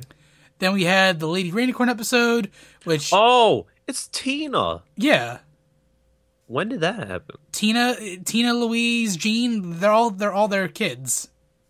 Really? Yeah, That's interesting. yeah, because But- they're all friends. It's all the same voice acting cast. Well, but here's my problem. I only hear Tina's voice, and I know Tina is supposed to be a girl. So even though TV is a boy, and like oh, I know. it's a boy doing the voice, Yeah. I only hear it as a female voice. Yeah. I'm gonna eat this cool sandwich, and I'm gonna sell this cool box. No, it was, I have a friend named Lee. It was so dumb. It was cool seeing like where Rainicorn comes from though, and her Yeah, like I honestly thought that was very interesting. yeah. But yeah. Then we had I Am Sword, which was cool. They kind of like showed more of Finn's sword, which got stolen and then broken, and at That the was end, depressing. yeah, it was depressing too. But at the end, it started glowing green because it mixed with the Sticker. the leaf blade. Oh, well, that. Well, no. BMO put the fin sticker. No, but before that, remember the leaf went into the crack on the sword, and they covered it up with the sticker. Well, yeah. So and it started glowing green. So whatever the leaf blade's doing, it's doing something to the sword. No, I think it's the sticker. No, god damn it, Josh. Come on, he made it to perfect scale. No. Jake complimented him. He did. I can't draw your face. Like you could do your mouth or something like that.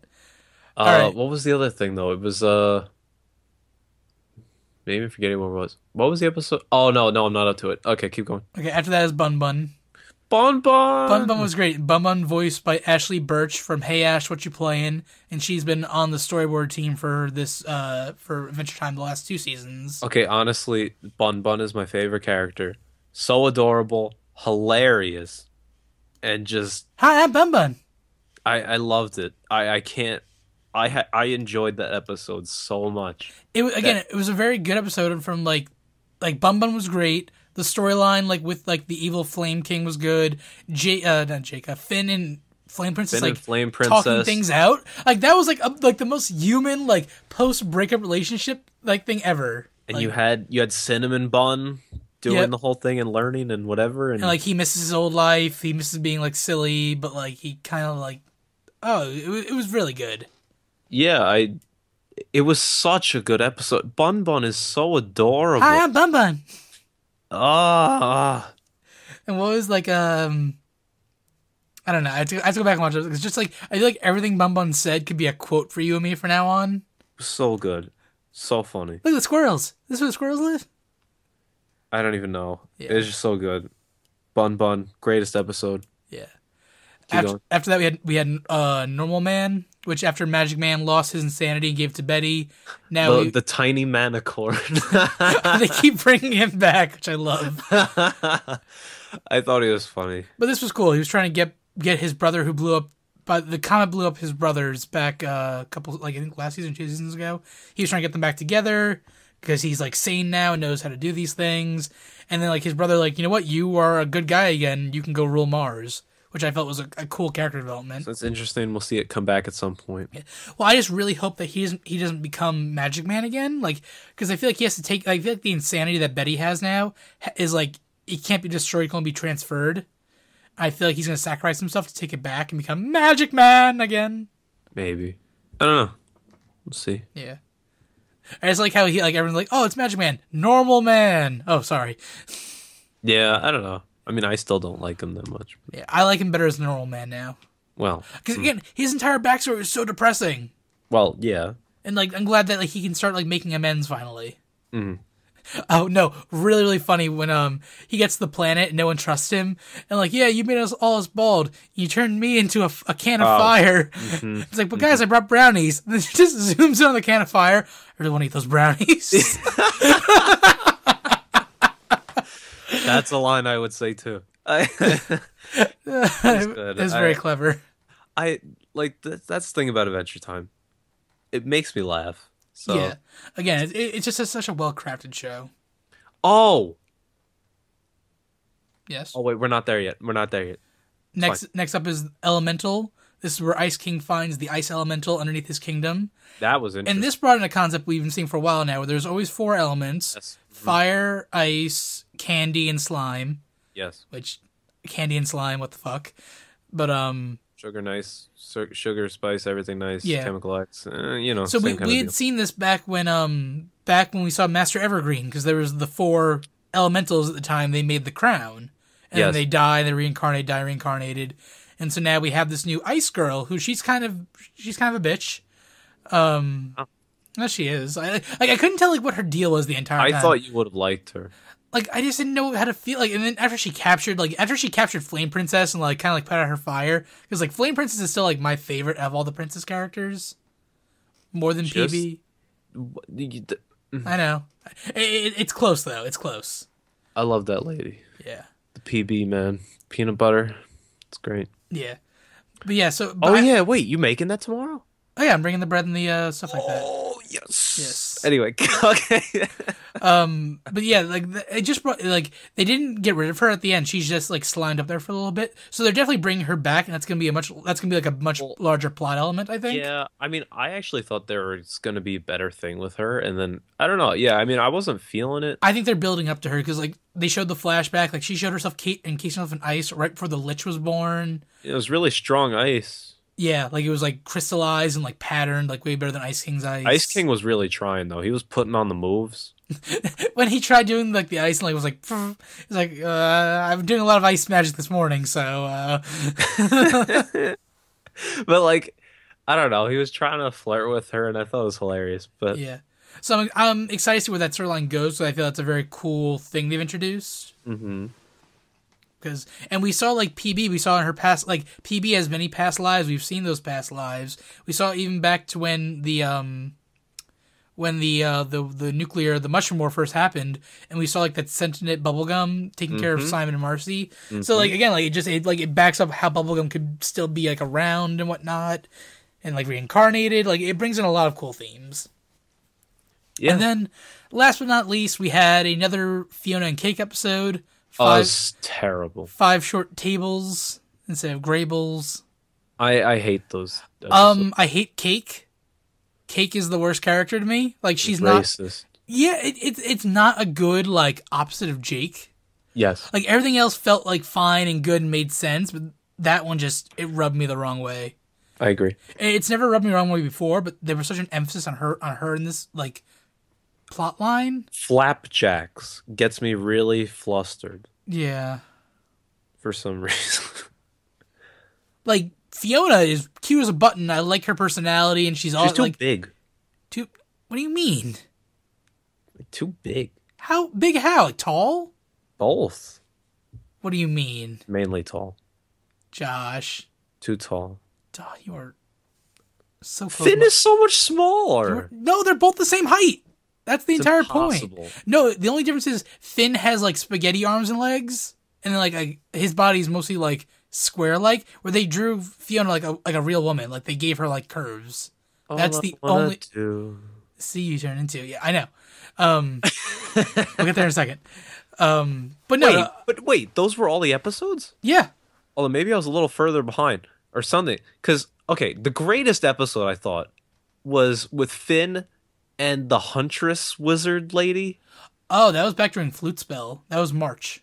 That was know, hilarious. Josh, from where we recorded, you had missed Hall of Egress, Flute Spell, and Thin Yellow Line. Yes, those are the 3 that you had missed. Okay, yes. So I was slightly behind from that. But, okay, that Huntress thing, the flute, whatever, that was hilarious.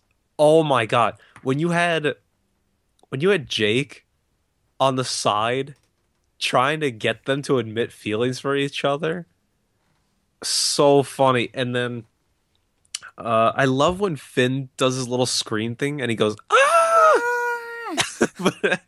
but there was some line that Jake said. He was sitting there on the back on like some log and he was watching it play out. Oh, it was so funny too. Can't remember now. But that's a really funny episode. Oh, I didn't think it was that funny, actually. I was in love with that episode. So good. It was amazing. I find those situations hilarious. I just thought Huntress was a really cool character. Yeah, you like her because she's edgy. No, there's nothing better. Like, she was mysterious and like she was so direct. She wasn't like most of the princesses. Like, oh, hi, Finn. Like, they kind of like go weak for Finn, where she was just like she was just like a real like person. I don't know. Well, let's be real. The slime princess is all over Finn.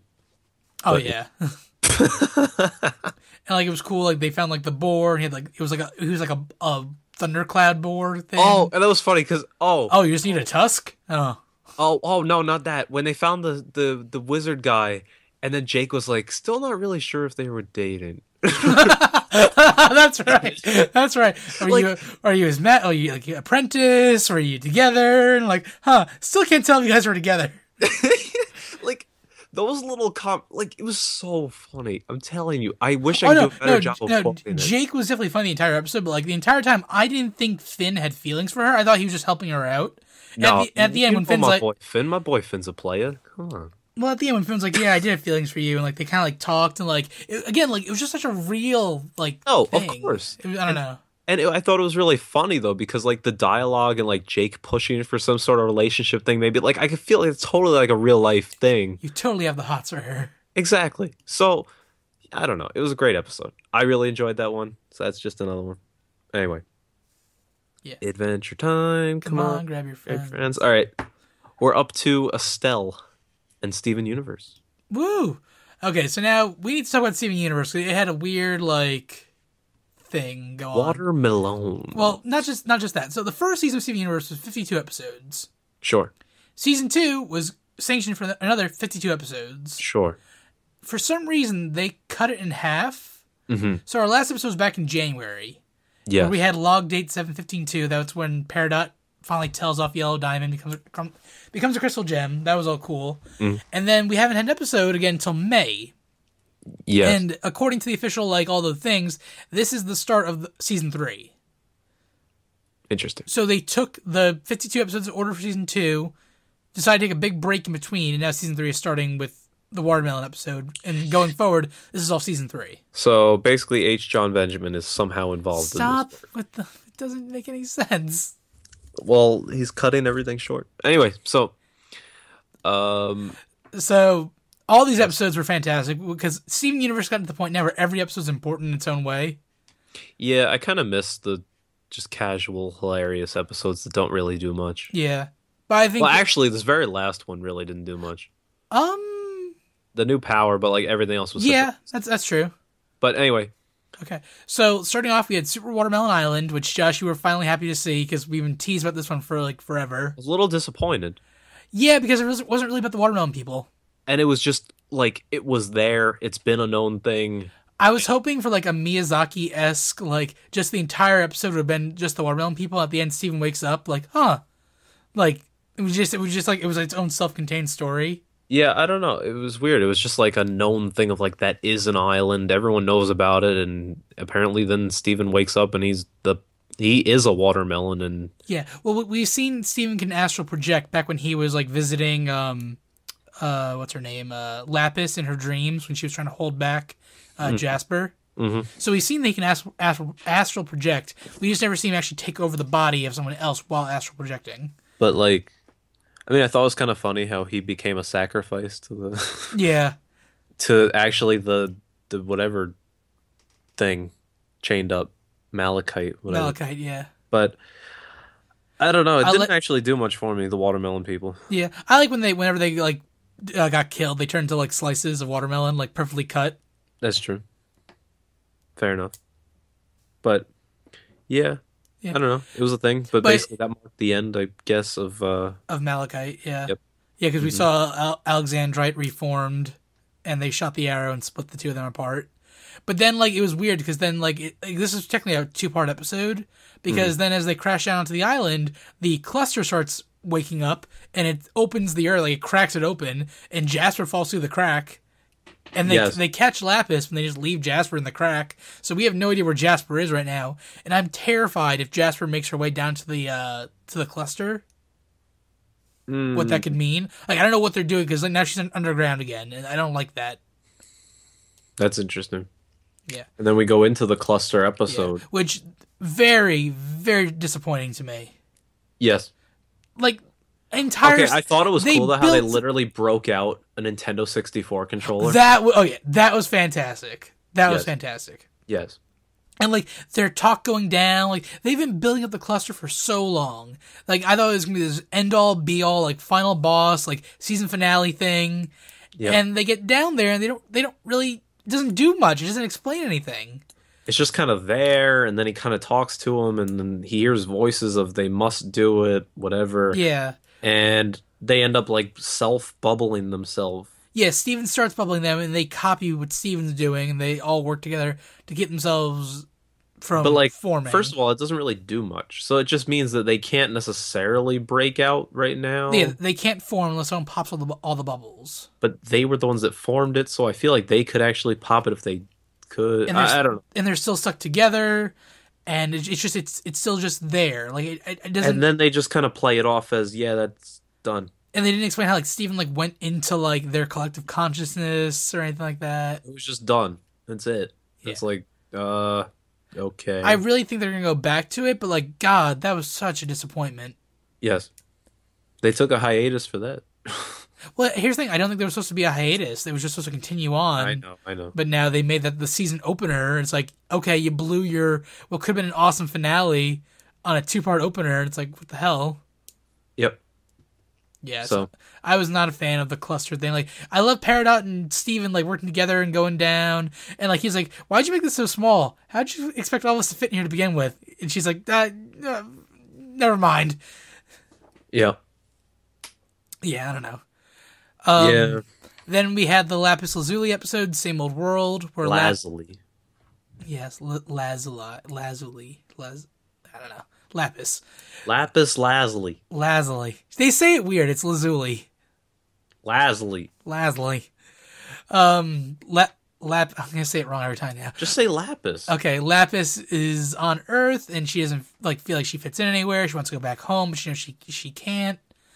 So Steven shows her like the world and like look at all the good stuff that Earth has and whatnot. You know, they totally visited New York and New Jersey and totally ripped on New Jersey. They totally did, and it made me laugh. I like that. That's Empire City. What's that dark area over there? Oh, that's Jersey. We don't go there. Is it all machines? For the most part, and a lot of dirt and garbage and. Yeah, I was like, hey, realistic. Yeah, No, it was. But so that was good. Yeah. But was that the same episode they played baseball? Or that's the next Nope, one? that's 2 episodes away. Oh. That's the thing. All these episodes kind of like it could have been like one long episode because they all flowed into each other. Yep. So as soon as like Steven convinces Lapis to stay, then like okay, you're gonna live in the barn with Peridot, and Peridot's already like cleaning the barn for herself. So the next episode, Barnmates, is all about Peridot and Lapis like trying to get like become friends, where Lapis just despises Peridot for good reasons too. Yeah. I think she was being a little too stubborn. A little bit, but at the same time, like think of it like a like bad relationship, like emotional abuse. Like she was forced into a fusion for months to keep Jasper in check. And this all happened because Peridot and Jasper abducted her, forced her back to the planet. Like she went through like a lot of shit. I feel really bad for Lapis, all in all. Yeah, it's true. I just found it funny when like Steven's like, okay, give her a gift, something that means a lot to you. Like, okay, what if I give her a season of that TV show I like? Which season? Which season? Season 5? Season 5 is trash. I know! I did like that. Yeah, that was great. But Peridot was trying so hard, too, which I found very, like, endearing. When she handed her the tape recorder, the thing that we saw meant so much to Peridot, and she just crushes it, I'm like, fuck you, Lapis. I thought you were cool. That's why I'm saying. That's why I was upset at Lapis after that. Because she should have valued that more. I did like Peridot's card. Yep. Like I worked so hard on all that writing. It was like one sentence. It was I didn't draw the dog, but I feel like the writing side more than compensates. But yeah, so that's the thing. And now Lapis is just Lapis. And then during that episode, the Red Eye shows up and is looking for one of them, and they take it down like one hit, and it smashes into the ground, and a ruby emerges. Or 5. Well, we only see one at the end of the episode, and then next episode starts off, and there are multiple rubies. It's a Vicky free summer. Vicky free summer. So they start playing baseball. Well, you gotta explain. They all come out looking for. Like, she thinks it's Peridot. They think it's Peridot. So they all do whatever, try and distract. They play baseball to distract, and then it was fun because I got to baseball. You can only go in the barn if you beat them at baseball. Well, yes. And Garnet splits into Ruby and Sapphire. They all try and pretend that they're humans, even though you can see the different colors. So I don't know how that really flies. But it showed here the rubies are really dumb. Like they were. Yes. Like he's like, there's supposed to be 5 of us. 1, 2, 3, 4, 5. Okay, we're good. At the end, he's like 1, 2, 3, 4, and me makes 5. Okay, we're still good. Yeah. They didn't get the fact that there was like an extra one there who was wearing a headband. Like, how did they? Well, our Ruby was wearing the headband, yeah. And Sapphire, they were like, dude, it was okay. Well, first of all, what were the their human names? I don't know, but Ruby's flirt game was going. Dude, she's cute. She got one eye, man. I don't care. She's a modern day Leela. Oh, good call there. Oh, side note, baseball, whatever. I watched that episode of Futurama for the first time in so long. It was on Comedy Central. It was the episode where Leela was the first female Blurnsball player. Bean. Yeah. That was so good. Oh my god, it was such a good episode. Yeah. It was fun. Oh, it was the funniest thing. I was watching it and when so she was hitting everyone. And so it got to the point where there was literally an ambulance waiting. And then got hit. He gets hit, they put him immediately in the ambulance, and then it was funny actually because my mom walked by. I was watching this in like the kitchen. She was watching. She's like, "How do you put just an ambulance on the field? And how does it just drive off?" And then they show 4 ambulances. There's going 4 ambulances circling the bases. The ambulances are the runner. Yeah, I was dying when I saw. That's a great episode. It's really funny. I like when Fry is trying to learn like how the game plays. He's like, okay, so there are three blurns on Blurn. That Blurn's loaded with Blurn, and that Blurn's in the 10th Blurn. And Leo's like, well, besides the word Blurn, everything you said there was just gibberish. Okay, so I pulled up the clip. Steven is Steven. Pearl is Earl. Yes. Amethyst is Amy. Yeah. Lapis is Bob. Yes. And Sapphire is Sophie. And she has the cute little, like, I'm Sophie. And Ruby starts, like, getting, like, hot sweats. Yeah, yo, they need a room.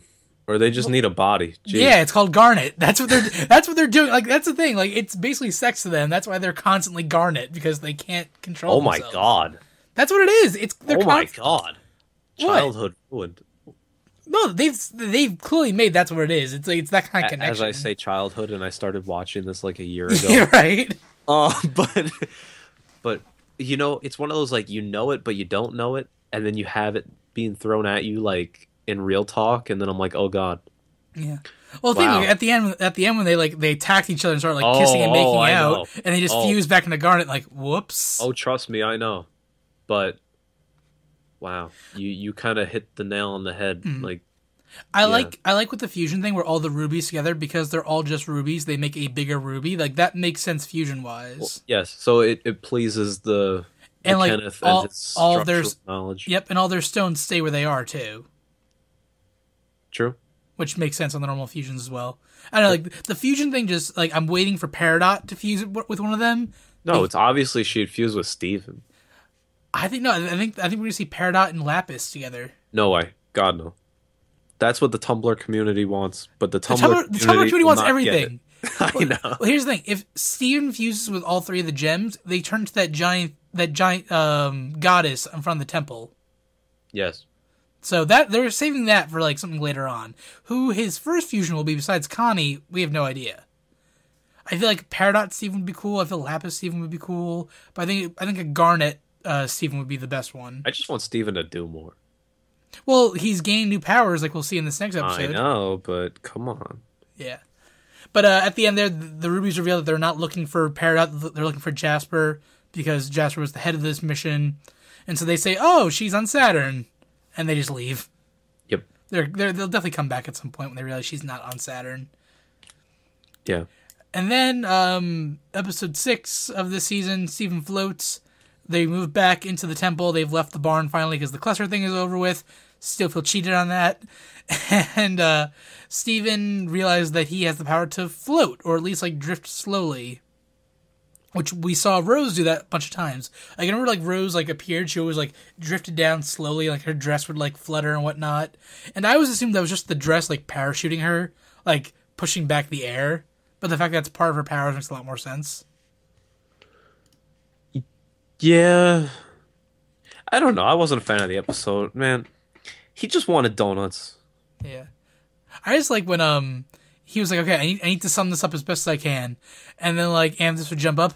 Amethyst, the problem that I'm in right now, like, he said it, like, longer than it had to be. He's like, I really need to shorten this. Yeah. Whatever. Steven, just say, like, 2 words. I need help. Why'd you say that? And then Garnet's like, by this point, Steven will learn that his powers are tied to his emotions and he'll float down safely. And he crashes down next to her. Close enough. Close enough. But he got his donuts. Yeah. Or donut. His freshly made donut from the Big Donut. It was intense. Yeah. I was like, he's going to miss it. He's going to miss it. But then they opened at 8 o'clock because it was a Sunday. Yeah. Or whatever. Yeah, whatever time it was. Or something stupid. So, but my girl Sadie, though. I hate Sadie. What? Ever since that one episode where they made her sing and, like, do the makeup. Well, that's true. We disagreed on that. I like that one. You sound like Krieger. What? I love that show. It's so good. I love that show. Like, Archer? Honestly, Kenneth, thank you for introducing me to that show. I'm always happy whenever I introduce you to something you actually like it. Because I feel like a lot of times we differ on a lot. And then when we do gel, we gel hard. I ship it. No. No. No. But, yeah. So, that is all that. Yeah, so... Yeah, this is going to be a long episode because we have a lot to catch up on, but... Hoo-wee.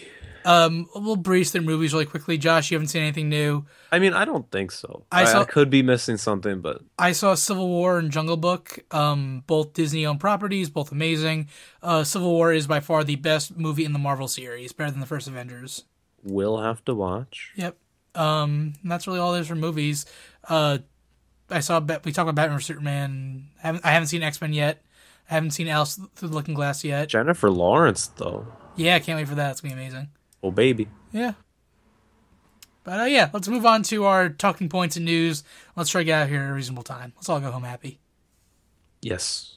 All right. Let's do Kickstarter really quick because I think we want to get to the Pokemon talk more than anything else. Sure. I mean, I got some minor things, though, in between, which I think might be worthwhile. Not really.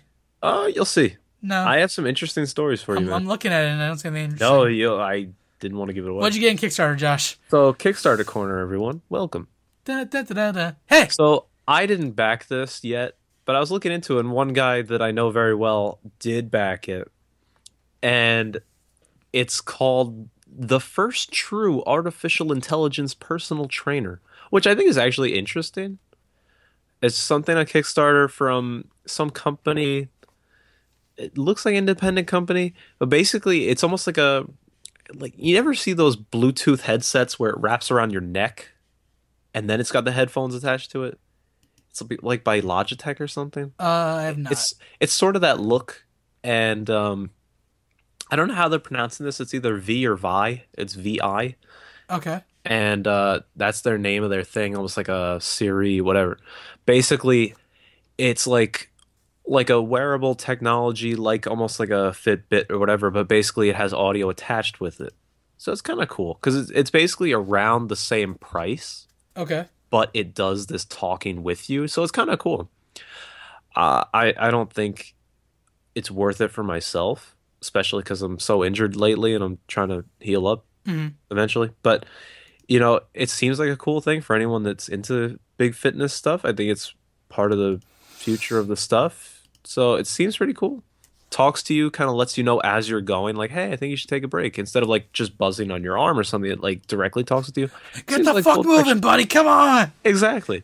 But I just think that's something cool. Dude, I need a But- Danny DeVito workout video. Hey man, That's what I need in my life. there you go. Danny, hit me up. What? No. Okay.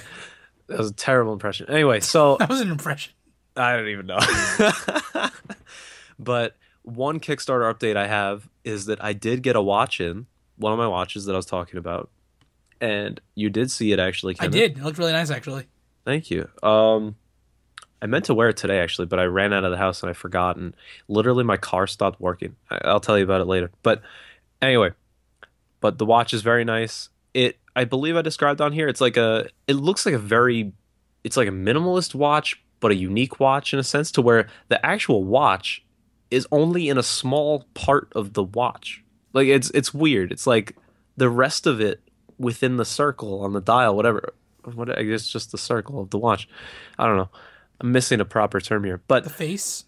yeah, most of it is just like decorative. It's weird, but I think it looks cool. So I don't know. I like it. Seems really nice, and I Hey, guess as long as you're satisfied, that's all that matters in the end. it's true. And hopefully, according to some things, should finally be getting a couple more, the super fancy ones that I ordered, in like a couple more weeks. Nice. So I'll have another update about that when they come in. I'm but- still waiting on my Secret Hitler. It's being produced now. It should be out here in about a month. Very nice. So Kickstarter is really cool still. I also want to tell you guys about there's this thing called the Backers Club. Now, I don't remember if I actually mentioned it a little bit before, but I thought there was more to it. But basically, if you've backed even maybe like 2 or 3 things, I think you're able to easily get onto the Backers Club thing. It's like a different website. Like it's not directly connected with Kickstarter, but works with it to where if you're part of this, you can actually get some access to some cool deals. So like if you, let's say on some of these things, if you pledge, let's say their $59 like tier or whatever, you might actually get a free additional something with it just because you're part of the Backers Club and you kind of link it through there. Interesting. So it's actually a really cool thing. Like, Ken, you should honestly just check it out. Why not? Kind of thing. Yeah, I probably will, actually. So it's very cool. It's just if you just search up on Google like Backers Club, Kickstarter, whatever, you'll pretty much find it. Make an account. You give them the link of your profile to the thing. So I guess it goes through some sort of algorithm to be like, is this an active account? Do they have they backed some things before? And then you can get some access to some cool stuff, some benefits for investing in some of these people. Very So cool. very cool to check out. Um, so that's it for the Kickstarter stuff. I'm right now. Now, I'm debating kickstarting a game called $1 Million Butt. It's from the guy. It's from Rooster Teeth. They're taking that show they play $1 Million Butt, and they're making it to like basically a card game, and it's essentially Cards Against Humanity. Like it's really not that like outrageous. Like the thing is, you pick like okay, you can get $1 million, but and they have to create a scenario. And oh, you okay, see if the person would do it or not. Like so, you get $1 million, but every time you see a sale, you poop yourself. worth. So so Josh, you're just on your phone, you see a sale, like randomly, you shit yourself. Okay, not worth. Exactly, uncontrollably. Like it's not like oh no, like it's just a thing. I like how to get the effect of it, you had to do the sounds. Yeah, Very nice. and Yeah, like I or mean, like you can breathe in outer space, but you can never go back home. yeah, it's dumb.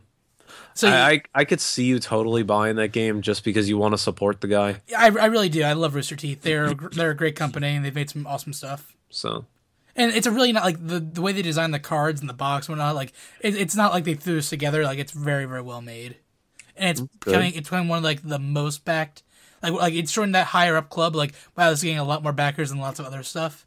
Yeah, And they're taking like their like notoriety from the Kickstarter. Like hey, go back other Kickstarters while you're at it. They're kind of like us because like we're not the only like because they're getting so many of their fans who have never Kickstarted before on yeah. Kickstarter, and they're trying to like spread the wealth. Like they're doing like doing like a real class act, which I enjoy. Well, that's good. Yeah, So cool. Let me know, I guess. yeah. You Well, can update everyone if you do it or not. yeah, that's what the corner's for Hey man, with the K. we even got a fancy highlight We on do our notes, which Oh. I do like. right.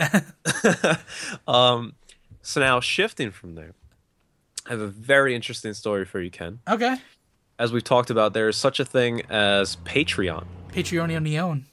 I don't know if you heard that. Some random Oh yeah, big no, truck, actually. we heard it. Don't worry. Well, so anyway, Back in the city. no, but it's hot, man. Window. Oh god, I know my fan's off right now. I'm dying. I'm still wearing pants too. I didn't take them off before I record like I usually do. I did not know that. Okay, so I usually put on shorts when I turn the fan off. the man that does not wear shorts. Wow. I have that red basketball pair that I usually wear. Ah, I've seen that. It's like there. that's like my go-to shorts. Well, okay, so Patreon. Okay. It is, as you've told me, Ken, it's basically like a. Oh, I forget what you related it to. It's like a. Supporting Well, no, but didn't you equate it to some other thing? um Wasn't there like a good sort of like it's like a this, but like a fan club. no, it. Well, okay, it's almost like Kickstarter, honestly. If you Yeah, want to equate it to that, You're- it's like a you're- Kickstarter. Yeah, you're funding personalities. You're not funding for a product. You're funding to Yeah. help creators create more and get little rewards here and there in return. Yeah, so basically, like Kickstarter, it's like usually like a tier structure, right? Yep. Okay, so It's a crowdfunding platform. Yeah, it's very similar to a lot yes, of like but now this one's more of directly supporting a person, like correct mainly dealing with artists and stuff like that. content creators more than anything else. Yeah. I mean, that's such a broad category. I mean, Well, I guess it is a broad site. If you create but content like art or music or videos, you're creating content. It kind of fair fits. enough. Okay, so it's a site for that, right? So, um, so you enlightened me on this thing. I'd never even heard of it, honestly. And then you were saying it. So I said, oh, what the heck? I'll check it out. So while we were talking about it, I checked it out on my phone. And what was it, like the next day or so, or 2 days after, I forgot that it was like a tab on my phone because I was going through whatever. I was looking for something on my phone, like one of the tabs I had open Mhm. on Safari. And I was like, oh, close this, close this. I was like, huh, still had that Patreon tab, whatever. So I was looking at it, I was like, oh, what the heck? So then I looked at some of the stuff that was out there, and I was like, I don't get it. But then it was funny because then I turned to your favorite love of your life, Jessica Negri. Mm-hmm. So I was like, oh, we're talking about, let me check out your little pay structure, whatever. And it was really funny because you were saying about the whole you're at that like $60 a month tier thing where you get Yes. whatever, and you said the one thing was that Google Hangout thing. I was like, oh, that's interesting. And so it was funny because I was looking at the tier things and I saw what you were talking about. I saw with the $60 tier thing. And it was funny because there were limited slots on there. And it was like there were like 275 slots. And it said one open. I was like, no way. And then so I was actually I was thinking about it. I'm like, okay. You are not. I was like, okay, Really? do I troll the Kenneth? Because that would be hilarious if I showed up on that Google Hangout and you would have been in there and you would have been like, oh my God, no. Well, So, like I wouldn't have seen you. It's like one on one. no, it's not. Everyone's in the hangout, but she only video chats one person at a time. I was seeing you in the chat. What? Good thing I didn't do it. Well, okay, so And like the people who show up, like you said, like there's like 200 something spots. I've never seen more than like 10 people there at a time. that's interesting. Well, so in my head, I thought it'd be hilarious if I pulled this off. And not even lying, I actually did it. I put in the credit card information. I actually did it. And then you get access to some like exclusive whatever Yeah, because you all her posts. Yeah. yeah, so you're part. See, I actually did it. Like I know what I'm talking about. Okay. And so I saw it. I was like, oh, and you can get 30% off my shop. And Yeah. what? I was like, but so I was looking Now at. you know the code. I know, right? Isn't this such a broken system? Yeah. It's Anyway, very. so I was looking at then like what are some of these exclusive things now that I'm technically part of it. So I was looking at some like Hawaii vlog something or Yeah, other. that stuff's not the best. Really, it's for the free prints, the free Polaroid, the hangouts, and Yeah. the discount codes. That's the Yeah, good stuff. I was watching that Hawaii thing and I was like, oh yeah, I remember why I don't like it that much. So I don't know, I just can't deal with the I feel like they're trying too hard for personalities. I don't like those videos that she does. I basically her Mail Monday videos where it's just like it's her, not like super edited and shit like that. Like Yeah. that's the good stuff to me. Well, so I was actually there. I was like, hmm. It was like 10 minutes after. I'm like, I'm regretting this decision. Yeah, because you don't have the affinity for her that I do. No, but I thought it would have been hilarious to do it. Josh Barron spending $60 on a joke. That's a good one. I know, but it's not even a JK because I did it initially. But you took it back. But then it became a JK because then I was reading. She was talking about how people were like someone took back like their thing. Like, No way, really? yes, Because I did. yes, I was that guy. you were. I really was. Hey, I'm famous. Hey, She talked about me. in a negative way. She doesn't know. Well, actually, she knows it was me. Oh, God. Yes. Rip. Oh, God. Well, okay, honestly, if I had that kind of money to just spend every month, like realistically, I really don't. Hey, Like, neither do I technically. well, you do more than me. Yeah. Oh yeah. Yeah. I don't think we can argue with that. Oh yeah. No, I always scrap aside a little bit of spending money here and there. I mean, I have like loans up the wazoo, So do I. and I don't consistently work. Ah, yes. So it makes it very bad. So so like you know, I even you like fill out a thing for like taking back your pledge or whatever, and literally one of the reasons why is like I really actually can't commit to this financially, whatever. So I literally checked it off. Like it was an honest thing. Like if I had the money to spend for Yeah. like a joke like that, I would have done it in a heartbeat. Like because I thought that would have been hilarious if I would have been on that thing. I have to admit it would have like thrown me for a good loop for a minute or two. Exactly. But then I had to pull it back. But I felt that it would be an interesting story to share with you, and it would be interesting for the podcast, maybe. So, but Patreon, it is a thing. But you got to watch because it's monthly. Well, summer monthly, Some are based on a project or whatever. yeah, yeah.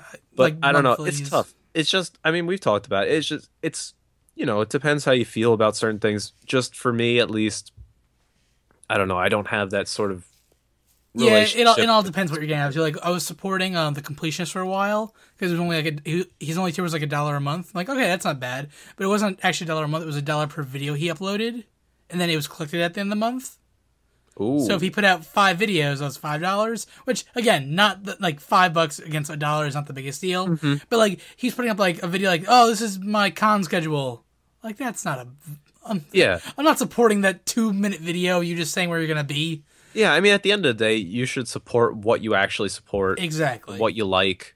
So, I mean, that's the thing. I mean, if you find trade-offs that you do like some, support that, sure. But I mean, like, I didn't have any sort of affiliation with anyone. I just thought it'd be hilarious. But I see how it can be used. But so that was my little Patreon story. Very nice. Um, I do also have an update about VR stuff. Okay, Because, well, first of all, you have one thing here: NX being delayed for VR functionality. Not yes, not true at all. That's a rumor that has no ground whatsoever. well, I'd believe it. But we'll find out more at E3 probably. No, we won't. They're not talking about the NX at E3. No, They announced we- today that they're no, gonna. we won't. I know. Yes, Daddy's gone. Damn it. Acknowledge me. Like they announced today that they're gonna show more than just Zelda at E3. Now they're showing off the Pokemon Sun and Moon demo, which we'll get to in a minute. Yes. And they're also showing off Dragon Warriors and some other like little like DS stuff. But it's still not gonna. It's still nothing NX related. No Nintendo Direct. No nothing. Just Treehouse. Yeah. I think it's very dumb of Nintendo what they're doing with that. But Thank you. Thank you. Anyway, but the VR stuff. We talked about it a lot, talked about whatever. yep. I have an update on the one that I've noted here, the HTC Vive. Okay. I don't know It's clearly the one to buy. I don't know if you're aware, but you know the Microsoft store Yeah. in the Walt Whitman Mall? Yeah. Um they do they have it available to demo. The HTC, Hmm. not the Oculus. Mm-mm. Are you certain? I did it. I did the demo. I was there. Oh my I God. was, Okay. I was in the mall with my dad. We were looking to, I don't remember what. Like I had to get a replacement cable thing for my phone charger, and so the Apple store is near the Microsoft store. Not Yeah, really, yeah. but we were in the same mall, like at Walt Whitman Mall. So we're like, what the heck? Let's go down to Microsoft store, check it out. And it was during the middle of the day, and so the mall wasn't that packed, and there was this like space that was like barricaded off or whatever in the store. And so like I asked the guy, I'm like, wait, what is this or whatever? And he was saying it's the HTC Vive like demo thing. And I was like, wait, like can I do it? And he's like, yeah, sure. You just got to come over here. I had to like literally sign like a waiver, like Yep. if I kill myself, I wouldn't sue them. Yeah. But but it was so cool. Was it now? Oh my God. Okay, so like so you get shown basically a series of demos. Mm-hmm. And so it's kind of cool because first you got to put on this whole thing. I know. And for people that wear glasses out there, I don't think it'll work because it's pretty like Oh, it's no, on, it works. it's on there though. But anyway, so you get this whole thing, and I put on headphones too because then the guy that works there is standing off to the side in the corner, like Mhm. outside of the area, but he has a microphone and he'll talk to you through the headphones Mhm. and everything and tell you what's what and what you should do. And he hands you the two remote things to hold in your hand. And so cool. Oh my God. Because then he turns it on. And apparently, though, everyone else around can see what I'm looking at directly on like a TV screen. Yeah. It's the display. But obviously, I can't see it. So, Well, you are seeing it. You just don't see well, the yes, you're right. You're right. So, it was so cool. Oh my God. So, the first demo was like a do nothing kind of demo, but kind of just like look around, whatever. It was like an underwater thing. Mhm. It was kind of nice. I mean, you got to kind of explore the space because like you literally are walking around in this demo area. So, it's really cool. The one thing is that I mean, there's wires, so you actually like you gotta watch so you don't like trip over yourself. Mhm. But it's kind of cool because actually, as you walk to the edges of the thing, Reality kind of bleeds away and shows No. you that you're about No. to. no, grids start coming up on the screen. Yeah, that's what I just said. Well, but it's not like reality's coming back. Like it's not like No, I it see warns the it warns you that you're leaving the area. Was what I meant. yeah, but it's not like all of a sudden I see people standing in the mall. Well, I don't know. Well, Anyway. okay. So it shows you these grid things. That's like, okay, you really can't go past there. But so it's very cool, nice underwater thing. Looked pretty nice. all that jazz. Everything looked real. I mean, you could look up, down, wherever, look far off. I mean, everything was part of the thing, like 360. So it was very cool. And then, so I was like, all right, this looks pretty cool. And then he's like, all right, so we're moving on to our second demo thing. Second demo, he's like, okay, so first, I want you to look down really quick. So I looked down at like what you're holding, because I was just holding like the whatever, like it didn't have any functionality in the first demo. So I looked down, they became two guns in my hand. Mm-hmm. It was the coolest thing. It was like almost like a Space Invader kind of thing, but like 3D. I don't like almost like a defense thing. Okay. Like all things are flying at you, and you're like on Mars or something. And so you're sitting there, and you can like do some dial on your remotes that you're holding or whatever, and you can change like what type of gun a little bit, like a single burst or whatever. Really cool. And you press the triggers on the back to fire them.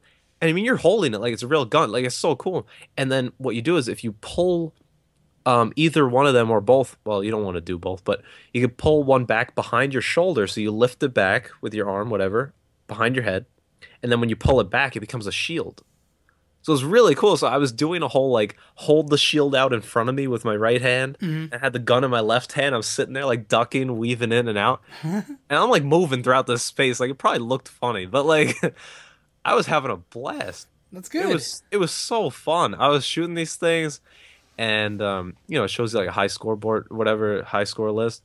But of course, it was like filled up with guys that I guess worked there. I was like, Probably, yeah. but the guy told me that. I was like, wait, did I get on the high score? He's like, nah, the guys that work here like played a ton and whatever. I was like, oh, but I thought I did pretty well. It was really fun. Like it was incredible. And then so it's like on a time basis. So then like generally, so then he's like the time for that demo ran out. So then I went to the third and last demo, and that was really cool. It was a lot more laid back. It was where um basically it's like a 3D painting studio kind of thing. Okay. Like artistic thing. So you have one of the remotes that's the actual drawing instrument or eraser or whatever, and the other one is more of like a helper kind of tool, like a menu kind of thing that you pull up. So it's actually really cool because when you pull up the menu thing, the only way to select it on the menu is with the other one. So it's kind of cool because you hold it out in the one hand with the menu to see it at a glance, like further away, and then you hold up the other one like a pointer and then kind of select it, whatever. But so it feels like you're almost holding a palette of paint in your hand Yeah. and you're reaching to it, dipping in and kind of. So I actually thought it was really interesting. And it's so cool because then you could also set the environment. Like, so I just made it so it's like a cement kind of like pedestal thing, like a little pillar. And so I started to draw on top of it. And it's so cool because when you draw, it's like a single line. And normally, it's like it's on a piece of paper, but it's 3D. So you draw a line, you can look over it, you can look under it, you can walk to the side, like you can physically walk to the side, and the line is just there in air. That's So crazy. So it was really cool. So, and of course, I'm sitting there. I'm like, I'm on the spot in the middle of the mall. Like, what the heck do I draw? But I mean, like, I've done art stuff, so I'm like, whatever. So I started to do like some whole cool thing. So I made like almost like an earth thing, and I made a lot of decorations to it, a lot of colors, and was swirling things. Actually looked pretty cool. It was like a abstract thing that I put together in a few minutes. I actually wanted to continue. Like, you get in that mode when you're drawing something, or it's like you want to just keep going and explore everything and really try some features. I don't know. So I was like really into it, and then it like ended. Hmm. But so cool. After that, it was over basically, and then I had to like take off the stuff and whatever. But that was really cool. Not even gonna lie, I thought that was phenomenal. Like that's all I could think about the whole entire day. Good. It was so fun.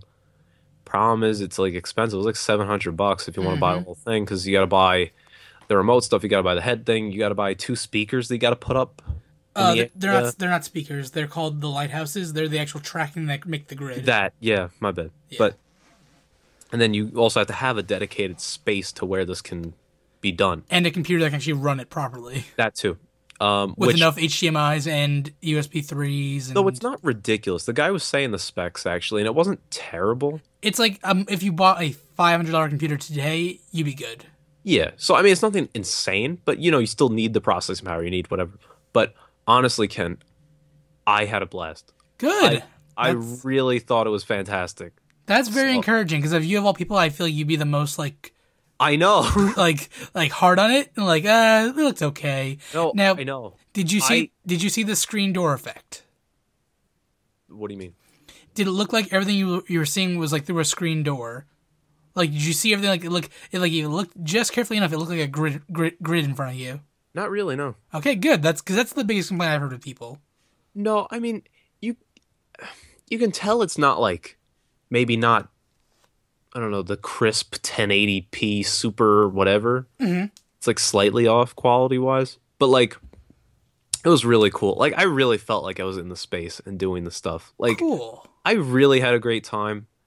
Like I felt like the whole kid in a candy store feeling like almost like picking up Pokemon for the first time kind of thing. Like I was loving it. Like I really wanted to just stay there the whole day. I would have played that shooting game the whole time. Like I love fun. hearing like this like joy in your voice. It's selling me more and more on it. Like honest, I'm not even kidding. Like I'm not doing it for effect. Like I mean, you can even like ask my dad for proof or something. Like I was talking about it the whole day. It was really great. So I really recommend you try it if they still have the demo up there. Because again, I've done some Oculus stuff, but I have never tried the HTC, which I'm hearing is the one to go with. Because you've heard all the stuff now with the Oculus, right? What they did? No. They added in DRM to the Oculus, so now the Oculus can only play Oculus games. You may not, you may not mix and match.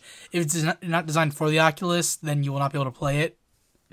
So before there was like apps you could download for the Oculus and vice versa. Yeah, so you could like play Oculus games with HTC and blah blah. But now Oculus is like locking down its walls, keeping you in its environment, no cross promotion, like really like strict stuff.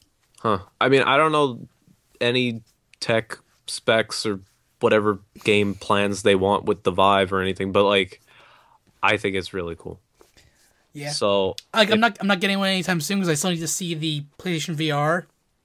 Of course, I mean, before I you make still a got final to see all the choice. other stuff, but Yeah. I mean, I would say if you get the opportunity, I don't know if it's still there for demo because I'm sure as it will is, be. that was about a month ago now that I tried that out. I'm surprised they would even have it to begin with because right now Oculus has a deal with Microsoft where every Oculus you buy comes with an Xbox One controller for your controller. So the fact that they're showing off the HTC, which is their competitor, at a Microsoft store, that really surprises me.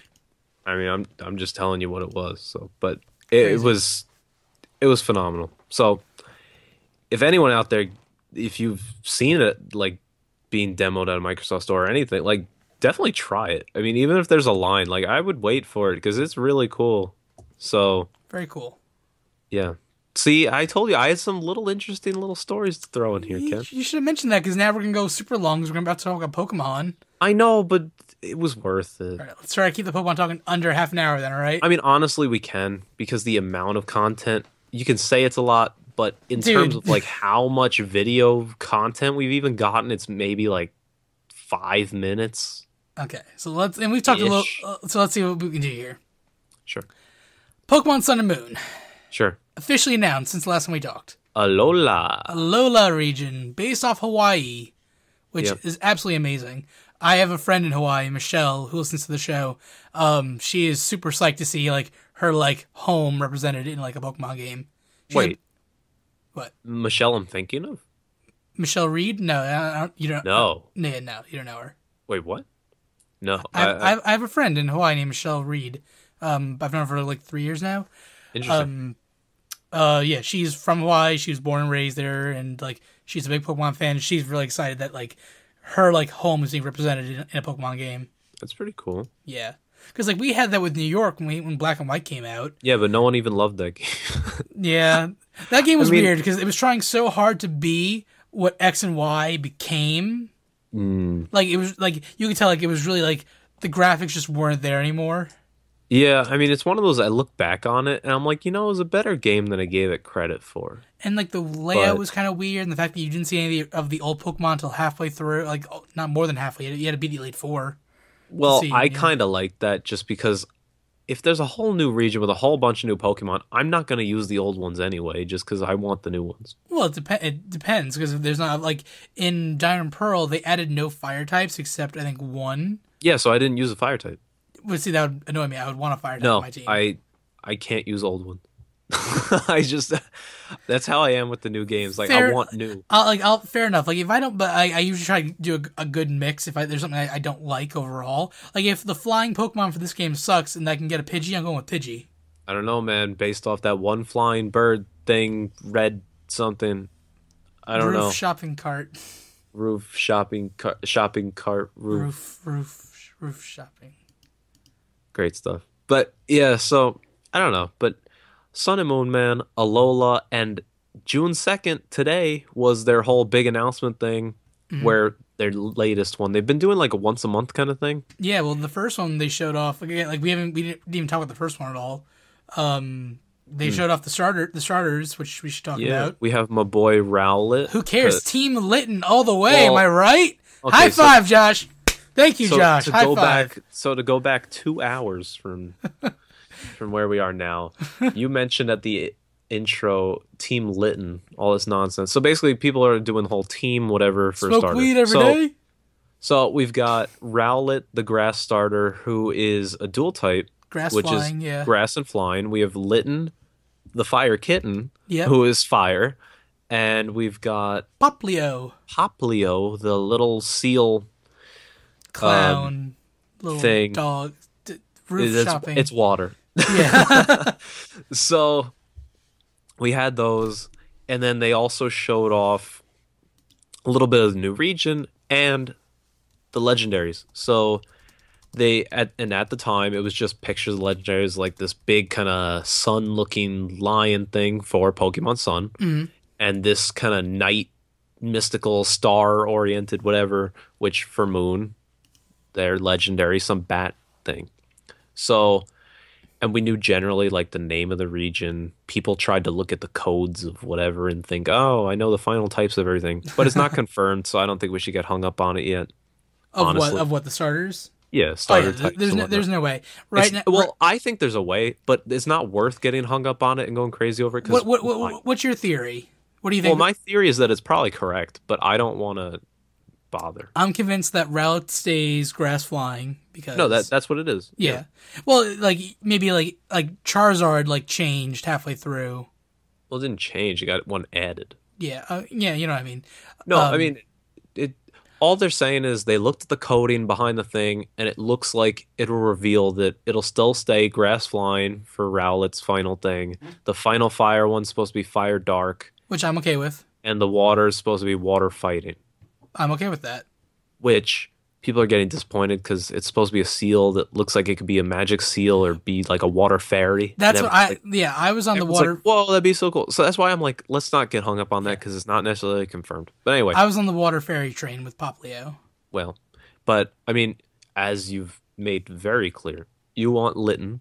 Litten won me over. Here's the thing: the day they announced I was going to work that morning, when I first saw Rowlet, that was the first one I saw. Like, 'cause someone like tweeted a picture of just Rowlet, I'm like, oh shit, new Pokemon announcement. Rowlet won me over right away, and then when I Yep. saw Litten, I was extremely disappointed. Yeah, but was you like- still love your fire. Like it had like a weird mustache, and like the eyes looked like weird, and like it was a cat. I'm not really a big cat guy in general, and just everything about it was like okay. I was very like blech. And I was fully Team Rowlet. But then the more I kept looking at Litten, how Litten's entire body is covered in oils. So as it cleans its body, it makes these giant flaming cat balls that it launches out. Like, okay, that's pretty cool. When it's time to molt, it burns its entire body in one giant blaze, like a phoenix, and then just rises up with a new coat of fur. Like, okay, that's pretty badass. And then the pattern on Litten's head with its eyes is the alchemic symbol for brimstone. Like, I mean, it's bringing back Scott Cawthorn all over the place. I mean, it's ridiculous. no, if anything, it's bringing Binding of Isaac because the item Wait, in then what's Scott Cawthorn? Five Nights at Freddy's. Oh, I meant Ed McMillan. Yeah. Oops. They're all the same person. No, it's not. One person. One indie developer to rule them all. Seriously. Anyway, my No, bad. his But- face makes the brimstone logo, which that's amazing, and that fully supports a fire dark motif. Some people are saying that brimstone is gonna be fire rock or fire ground or blah blah. Like, no, I don't want that. But it's dark and fire, and we get this like awesome Hellcat. That's amazing. And because it's Hawaii, it's like it could be like a leopard-ish, lion-ish kind of looking thing, like a big cat, like Yeah. awesome. So you're the Mr. Litton man. I am fully Team Litton.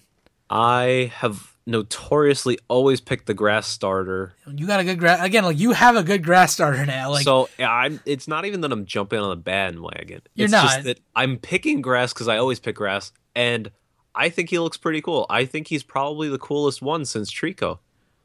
Um. Yeah. Yeah. I would agree with that. Yeah, I mean, I didn't like Chikorita that much.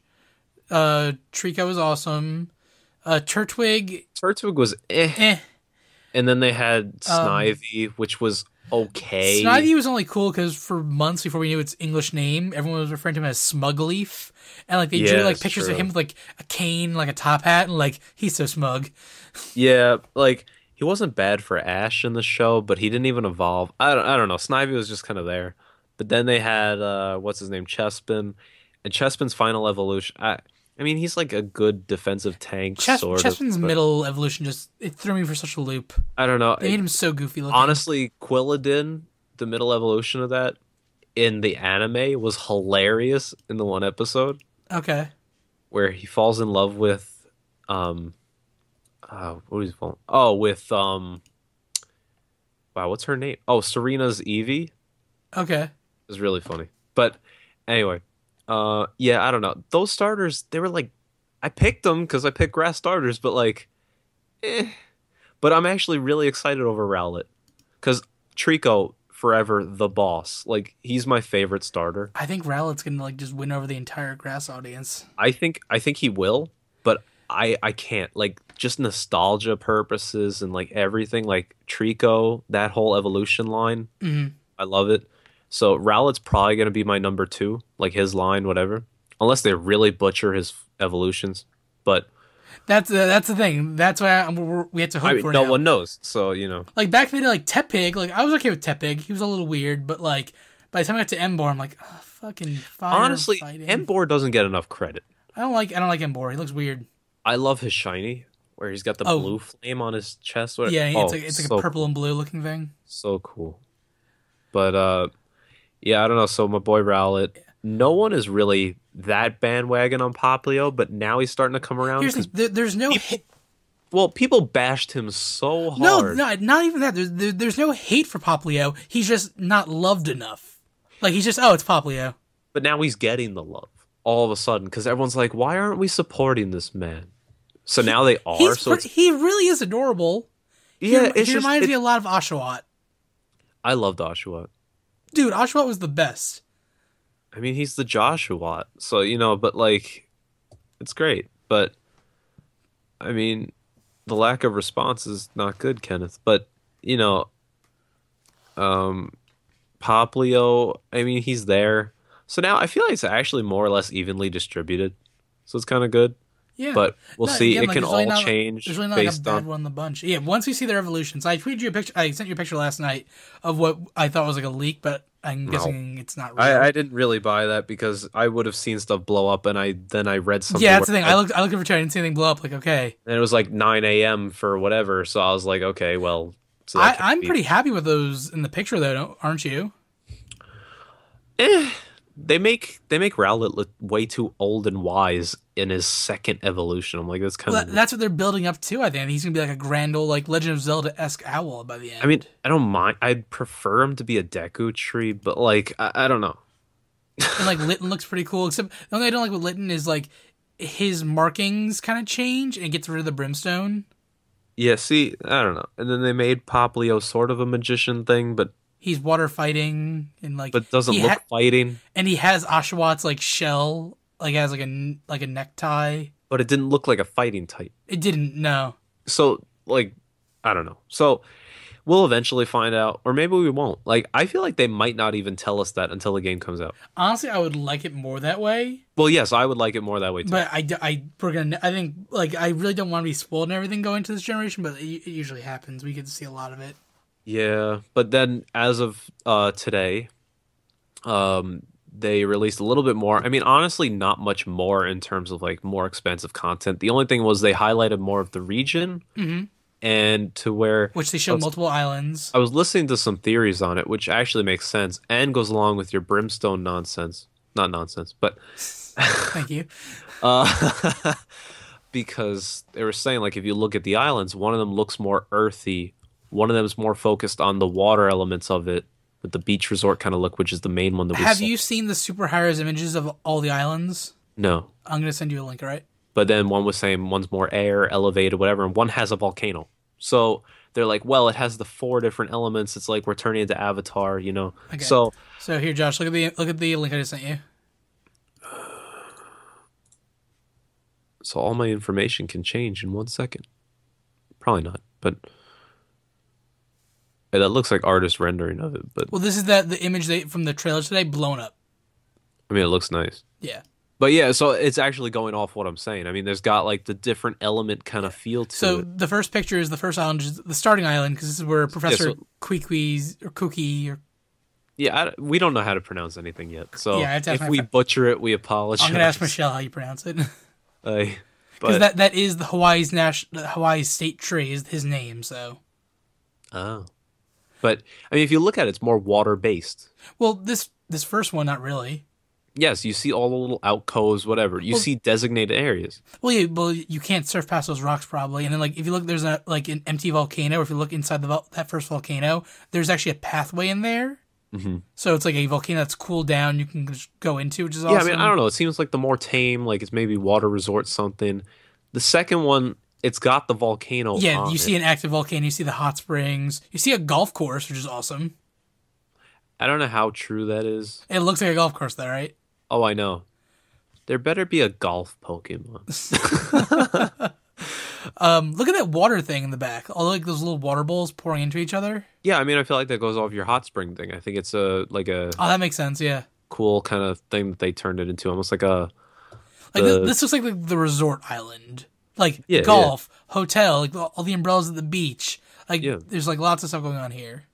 And then they got the next one, which is more earthy, which is what I was trying to say. Like it's got the little plateaus. It's got Now, whatever. like this weird temple thing over here, I think this is where we're gonna find our legendary. Because like the images we saw from the first trailer, it yeah, I looks see like- what you're saying with that white little platform up yeah, there. I can see that. and it looks almost like a giant sundial. Like you yeah, just look okay. like a rock in the shadows. They already did that sundial concept in Anastar Town. Well, in X and have Y. you heard the theory about that? No. That was the sundial. Yeah. What if there's a moon dial, and after we're done with this Alola region, we need to travel to Kalos again? There's a huge theory because Kalos was so like small in terms of like not as many Pokemon, and the region itself was kind of like it felt like stuff was missing here and there. Like, what- Diggersby though. exactly. What if we go back to Kalos after we're done in Alola? I love it. The style, like the models, are not that far off. And if whatever happens here throws the world into like chaos, Zygarde has to show up. I would ship it. And if Zygarde shows up in Kalos in his full form, like Again, I would ship it. it makes sense. And again, Volcanion, a Pokemon who fire and water. How are the islands of Hawaii made? Fire and water. Like he's literally like Okay, he's the so Kenneth, let me just state for the record, you have already sold me on this game. okay.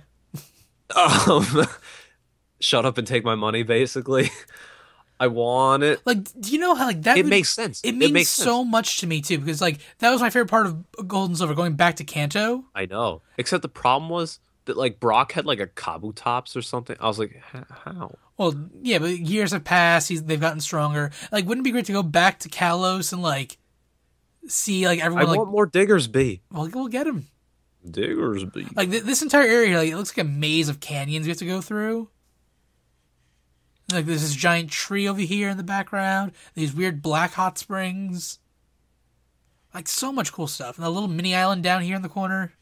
And then the last image, freaking giant mountain, so high up it's past the clouds, and we have the frozen It's area. actually icing over because it's so high. And that's actually you a thing see- in Hawaii. And you see that it almost looks like in the top right, it's almost like a mini airport or seaport or lighthouse, something. Top right? Where? No, there's a pagoda. Yeah, that. That's not an airport. Lighthouse. It's not a lighthouse either. Shh. I don't know. It's cool, man. I just want the game. These look so nice. If anything, there is a helicopter pad on the very bottom of the screen in the water. Ah. And people are saying, like, it makes sense because you could do 2 badges per island.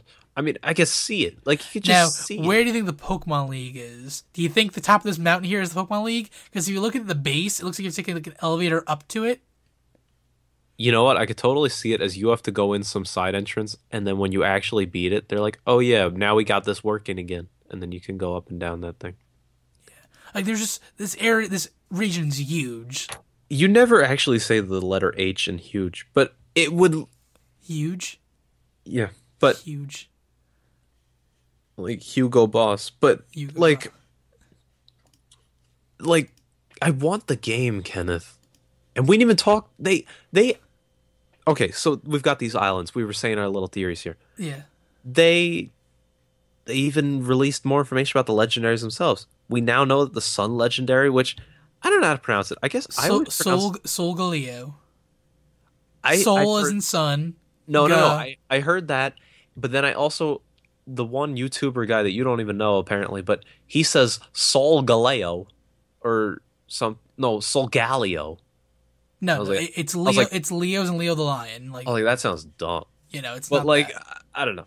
I don't know how to pronounce these things, but like I agree with yours. But so they got him. He's Psychic Steel, which people were like, how do you That make a Sun yeah, legendary that's not a fire type and does whatever. yeah, that makes no sense to me. I kind of agree with it, but then I read something. It's like, well, if you look at the core of what the Sun really is, it's closer to Steel, whatever. And I was like, I don't know how much I agree with that, but Mm. so there's that. Then the Moon legendary is Lunala. Luna and La, And this is where people are up in arms more because it's psychic and ghost. which is And then so cool. well, you're going to say that, but the whole thing is that Hoopa was It's psychic just and released ghost. and was psychic ghost. So people were like, well, it can't be that. It must be like a something fairy type to be all cool and whatever. No, I'm fine with But it. but they're repeating Hoopa's type. So I kind of don't like that. I agree with the other people that were saying that in that they shouldn't have done it back to back like that.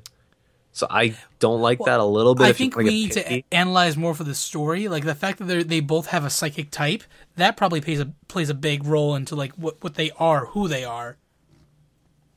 You know what I mean? Yeah, but I'm just getting picky on typing, man. I don't know. I don't agree know. with the backstory thing, but typing wise, pure typing, like use of whatever. Eh. I don't know. I'm happy with that. Again, I think it's a mistake that Solgaleo is not fire type at all. I think a fire seal or a fire psychic would work fine, but Sol Galeo.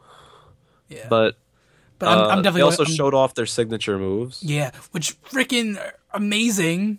Somehow it kills the salamence. So it makes you wonder what type is it. But like the move. It was like a oh god, what are the names? Forgot the names of the move. The I know the one for Lunala. It was like Moongeist. Yeah, it was like Gorgeist, and I was like, what the heck? But trying to pull it up really quick because I should have had this up. So Solgaleo is a psychic seal with full metal body ability. Oh yeah, can we talk about those stupid abilities? Full Metal Alchemist. It's Full Metal Alchemist. No, but it's basically it's clear body, but technically a little more. We don't know if it we don't know if it does. No, we more. do. Sort of. Well, it just says a Pokemon stats will not be lowered by the effect of any opponent's moves or ability. Yeah, which So somehow I think, it cannot be intimidated. It cannot be lowered. Nothing can happen to its stats. which is basically a clear body, but I think it covers like one little nuanced something, Probably. which is what makes it full. But And then it has the move Sunsteel Strike. Sunsteel Strike. Which sounds Now, cool. It's interesting because they actually say what the effect is. It says this move attack. This okay, they didn't write it properly, but it ignores effects of the opponent's abilities, Which is It's kinda crazy. cool. And And then Lunala has the ability Shadow Shield. which is just multi-scale, More which or less. Dragonite has. So people are like, "Why are you making these names for these things when they're just the same thing?" Which I do agree with. It 'cause probably they're has some other like element to it though that we're just not They're seeing. trying yet. to get a little too fancy here. I appreciate it. I'd rather it have its own unique ability than just calling it the same as something that Dragonite has. But it is the same ability. I'm sure it has a nuance we haven't seen yet. But yeah, so it has Moongeist Beam, and that also ignores abilities. So they actually do the same thing. We don't know the typing of the attacks, Mhm. so that's a thing. Also to mention, they did announce Rowlet has a new move called Leafage, Yeah, it's basically like the ember or the water gun of the grass type. which actually makes sense It because does. if 'Cause it if never. you if you look at the move Razor Leaf, they added an effect to it in like Gen 4 or Gen 3, so where it's really not a regular move anymore. Mhm. So it makes sense that they have a move like this. I mean, you had Vine Whip technically, but No one ever you used don't that. you don't want to throw Vine Whip on everything because it's supposed to be more like the vines. Like Yeah. this move makes sense. So I'm actually really happy that they added that as a move. And I guess it seems like you're on board with that too. I mean, it's a very minor point, but Yeah, no, like I think it's a very smart move. so. Um, so that's pretty much it for the Pokemon wise. But And we also have to think like now, how does Magearna fit into all this as well? I mean, She, there's always those questions. yeah. But the bigger thing, the thing that you couldn't get off out of Oh your mind, yes, they Rotom in the Pokedex. that was their last thing on the video. They're like, and for your Pokedex, we have a Pokedex, but it's filled by a Rotom. So, as I've been saying, the Rotodex.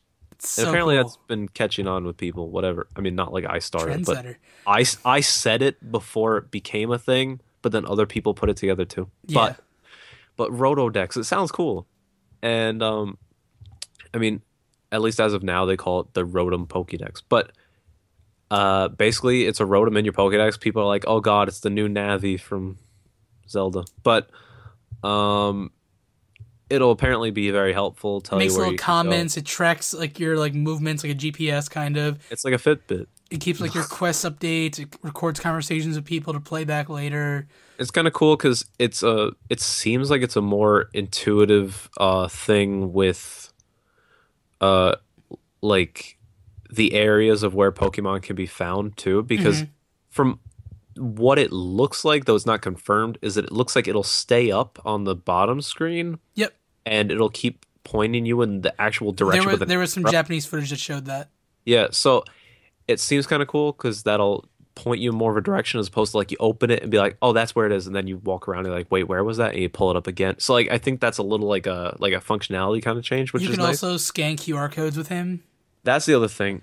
But now it seems kind of dumb, but it's kind of good, I guess, for more of the solo player because you're playing. It's a new kid friendly thing. Yeah, it's like if you really don't know where that Pokemon is, it's like, oh, I could scan this online and now my Pokédex will tell me where it is. So it kind of helps you along and Yeah. helps you collect Or them. if you can't see a Pokemon at all, you can scan the QR code for your Pokedex.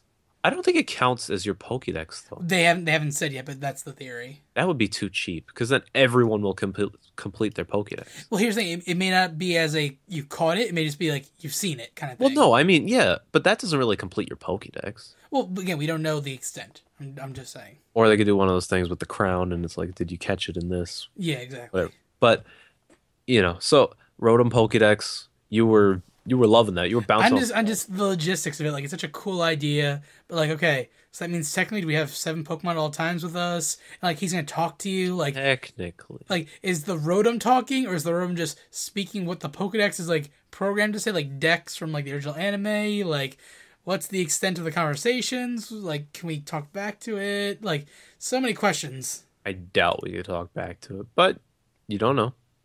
I don't know. But yeah, so that's been some Pokemon news. They have not yet announced when they're Oh, dude, next. we have so much more to talk about. What? Our two new rivals. We have our friend you, who is like the over energetic, constantly hungry, kind of weird. I thought his Like name's like Hua. it's pronounced you Hua. or like who? Oh no, it's pronounced who. Sorry, Hua. you is from Black and White too. Hua. But yeah, he's funny in the trailer. He like says like yeah, I'm starting to itch like a chicken or something like that, which confirms chickens are in the Pokemon world. Yeah, it's true. And then we have the one that is captivating most people. We have Guy that likes his Malamalade salad or whatever it is. Something. yeah, he's constantly looking at this like ice cream place apparently. I thought it was salad. I don't know. No, it's apparently it's a frozen treat. Oh, well, he's looking for it. I don't know. I feel like he's one of those dumb people that you encounter periodically but don't really battle. I don't know. And then we're introduced to Lily. Professor assistant person who has a very odd description. Yeah, like Um, she's very mysterious. She looks very like cold. Like she kind of gave me like the Sabrina vibe. mm, just Like gotta throw a psychic Haunter in her girl. face and then she'll be all good. That's how you get him.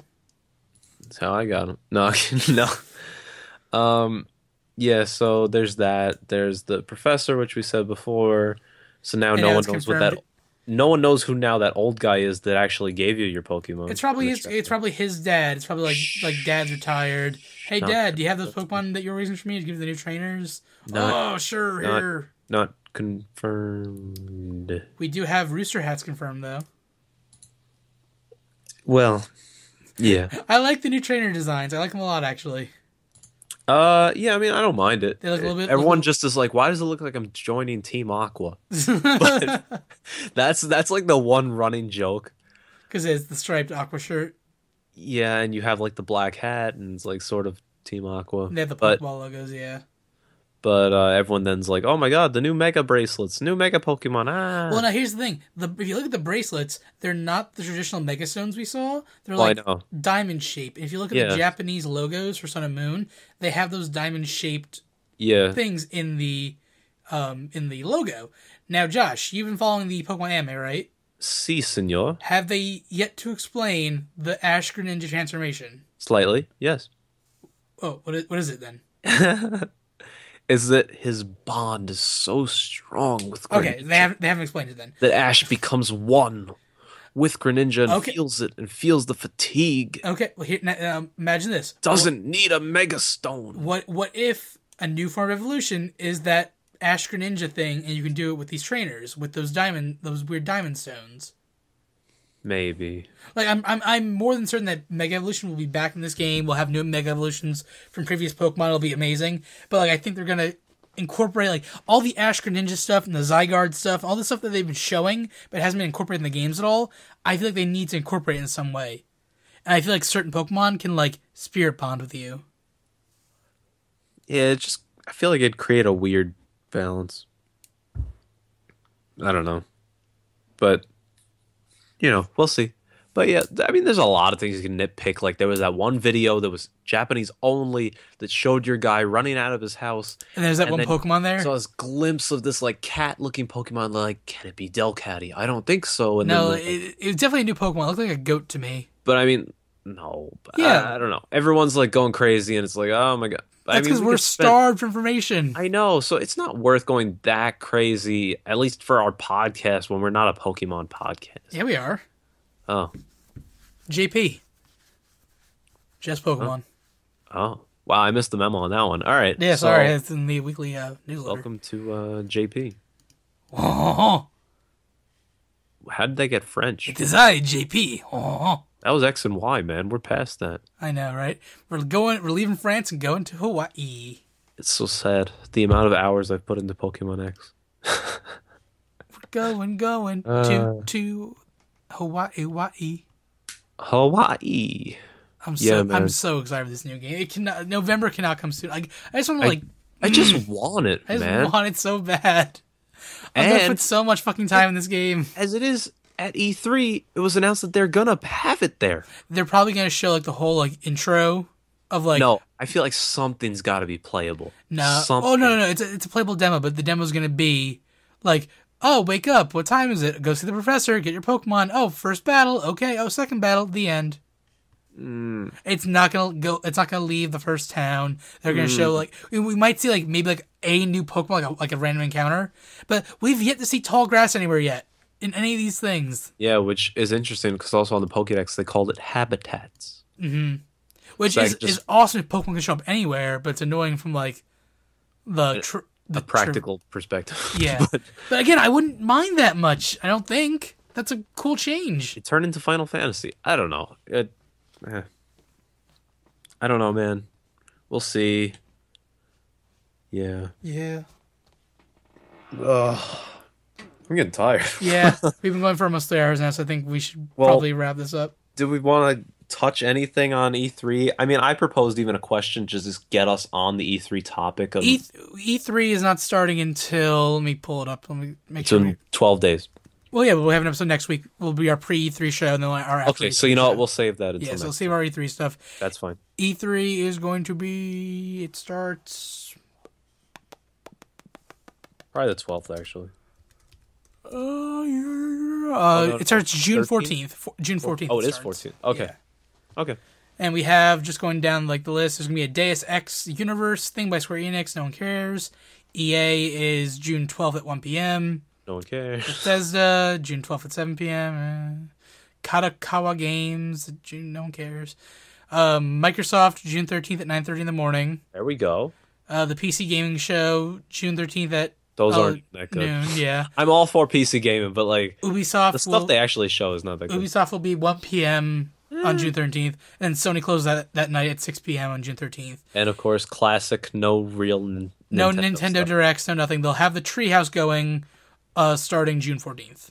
And you know they're gonna bring in some people from Japan with a translator. And We they're just gonna say love Zelda so much. We show him to you. Come on out. We don't know what the fucking X is. They won't tell us either. so stupid. It's really Nintendo. What the fuck are you doing? I love you so much, Nintendo, but you were just being dumb. The NX better be the best goddamn piece of shit console out there. It better blow all my expectations away. It better literally suck my dick if I'm in the mood for it. I don't know. I read a recent rumor thing that got put out today About saying it. that it'll be delayed till 2017. Not even necessarily with the VR thing, but it'll just be delayed till then. Well, no, And- it is coming out in 2017. Well, here's the thing.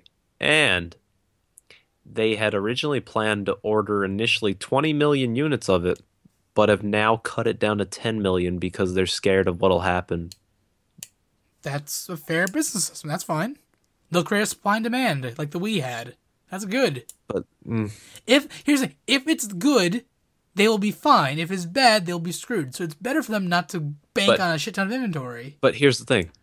Sources say, as they say on here, that there will be a 5 to 7 inch display controller and joystick to use portably, Yep.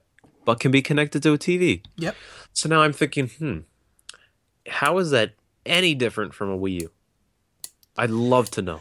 The idea is that you can take that portable thing with you anywhere. Basically, like take it as if it were a 3DS, and keep Yeah, but- and keep playing. And the idea is the graphics would decrease and increase like automatically. Like so, if you're playing on the TV at home, you're getting beautiful 1080 60 frames per second.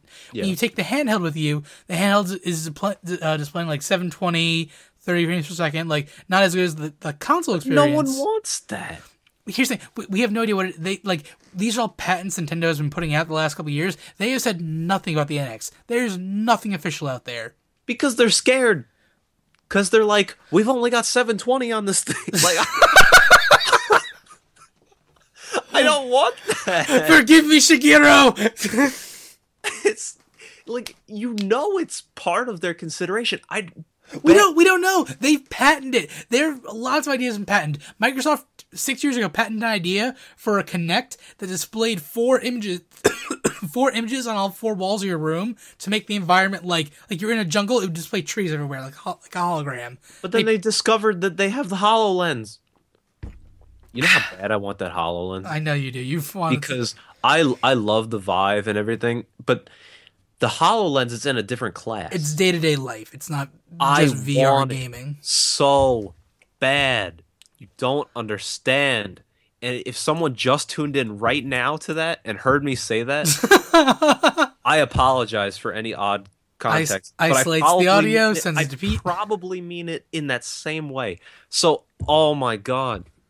We'll talk about all the VR well, again, next week is our big E3 show, our pre-E3 show. We'll talk about all the stuff then. Because there's a lot to like. We know some games are confirmed to be shown. Some we're hoping for. And no NX. Yep, no NX. Anyway, so that's a preview for next time. Also, to preview though generally for the channel, we got the continuation of season 4 of the 3 Average Gamers. So Yep. And yeah, we're gonna do more. season 4 starting very early this year with some Amiibo Festival, Yep. the Wii U, but then there was the whole, well, still kind of busy time. So now we're back. We've had some stuff up there. We've got some Rocket League content. Mm-hmm. What else did we play? Donkey Kong Country 2. You're right. So we have that. And we will be doing some more work on that in the coming days. Yes, we will. So look for some more daily content out again. So hopefully you guys enjoy. Mm-hmm. That's got some gameplay and some vintage audio commentary. Vintage. It's from 1949. Doesn't apply to the video anymore. It's aged well. Just old men talking about their stocks. Back in my day with the gold rush, I Oh. found a nugget. All right, so That was way too funny for me for some reason. you know a nugget does sell for 5,000 Poké Dollars. All right, let's wrap this up. Alola. Alola, alola, Make oi, laugh, make alola, oi. All the Pokemon are gonna be so cool, yeah. Why aren't we funding this? Afar. So, There better be a Lilo and Stitch Pokemon. God, no. Just Lilo and Stitch. No, I want one of that big guy. The Cannonball dude? What? What big guy? The, like, gigantic whale thing? Oh, what's his name? Gantu? Yeah. He was my favorite character. I'm from Samoa. Oh, okay. I loved I him. want Reuben. It'd be like a standing whale lord. Reuben. Reuben. He was the sandwich one. Is that just like the equivalent of like Seuss? You got it, dude. Is it really? No. Oh, that's a monster thing. Yes, Josh. Wasn't there a fat guy though? Yes, there was a fat guy. He was Like just the brother or something. no, he was just a random tourist. Oh. So it is Seuss. Yes. Huh. All right, let's close this up here. Well, Thank you all so much for listening to the JK podcast. I know we've been on hiatus and this was a long episode, but if you stuck through to the end, please let us know in the comments down below. that you skipped stuck- around. Tell us where you skipped. Exactly. If you skipped over Josh's segments, I understand. Woo. Because they were muted again. No, I thought I had very interesting. Dude, you pulled the VR talk on me. I didn't expect that. Man, I come to play. I mean, you Yeah. were telling me like, "Oh, I'm busy playing Overwatch. Update the thing." I'm like, "Man, it's done." Like, son. I'm sorry, but usually when you give me a time, usually it's good 15, 20 minutes after that time that we actually begin. Yeah, but You were prepared. I doubted you. I'm wrong. I tried to. You impressed me. Yes, thank you. I've been fully erect the last 2.5 hours. All right. Thank you for listening to the JK Podcast. We will see you next week for our pre-E3 show. Until then, I've been Ken O'Connor. What did you just say? Pre-E3 show. I heard throat in there. I was like, "What the heck are you talking?" Our pre-Deep Throat show. Oh, yeah, I'm so done. I'm so done. Okay. It's past midnight now. Now we're in June 3rd. All right. Good night, everyone. I've been Ken Right. O'Connor. Yeah, I'm Josh Bradman. See you guys in the next one. Bye-bye. People. Alola. Alola.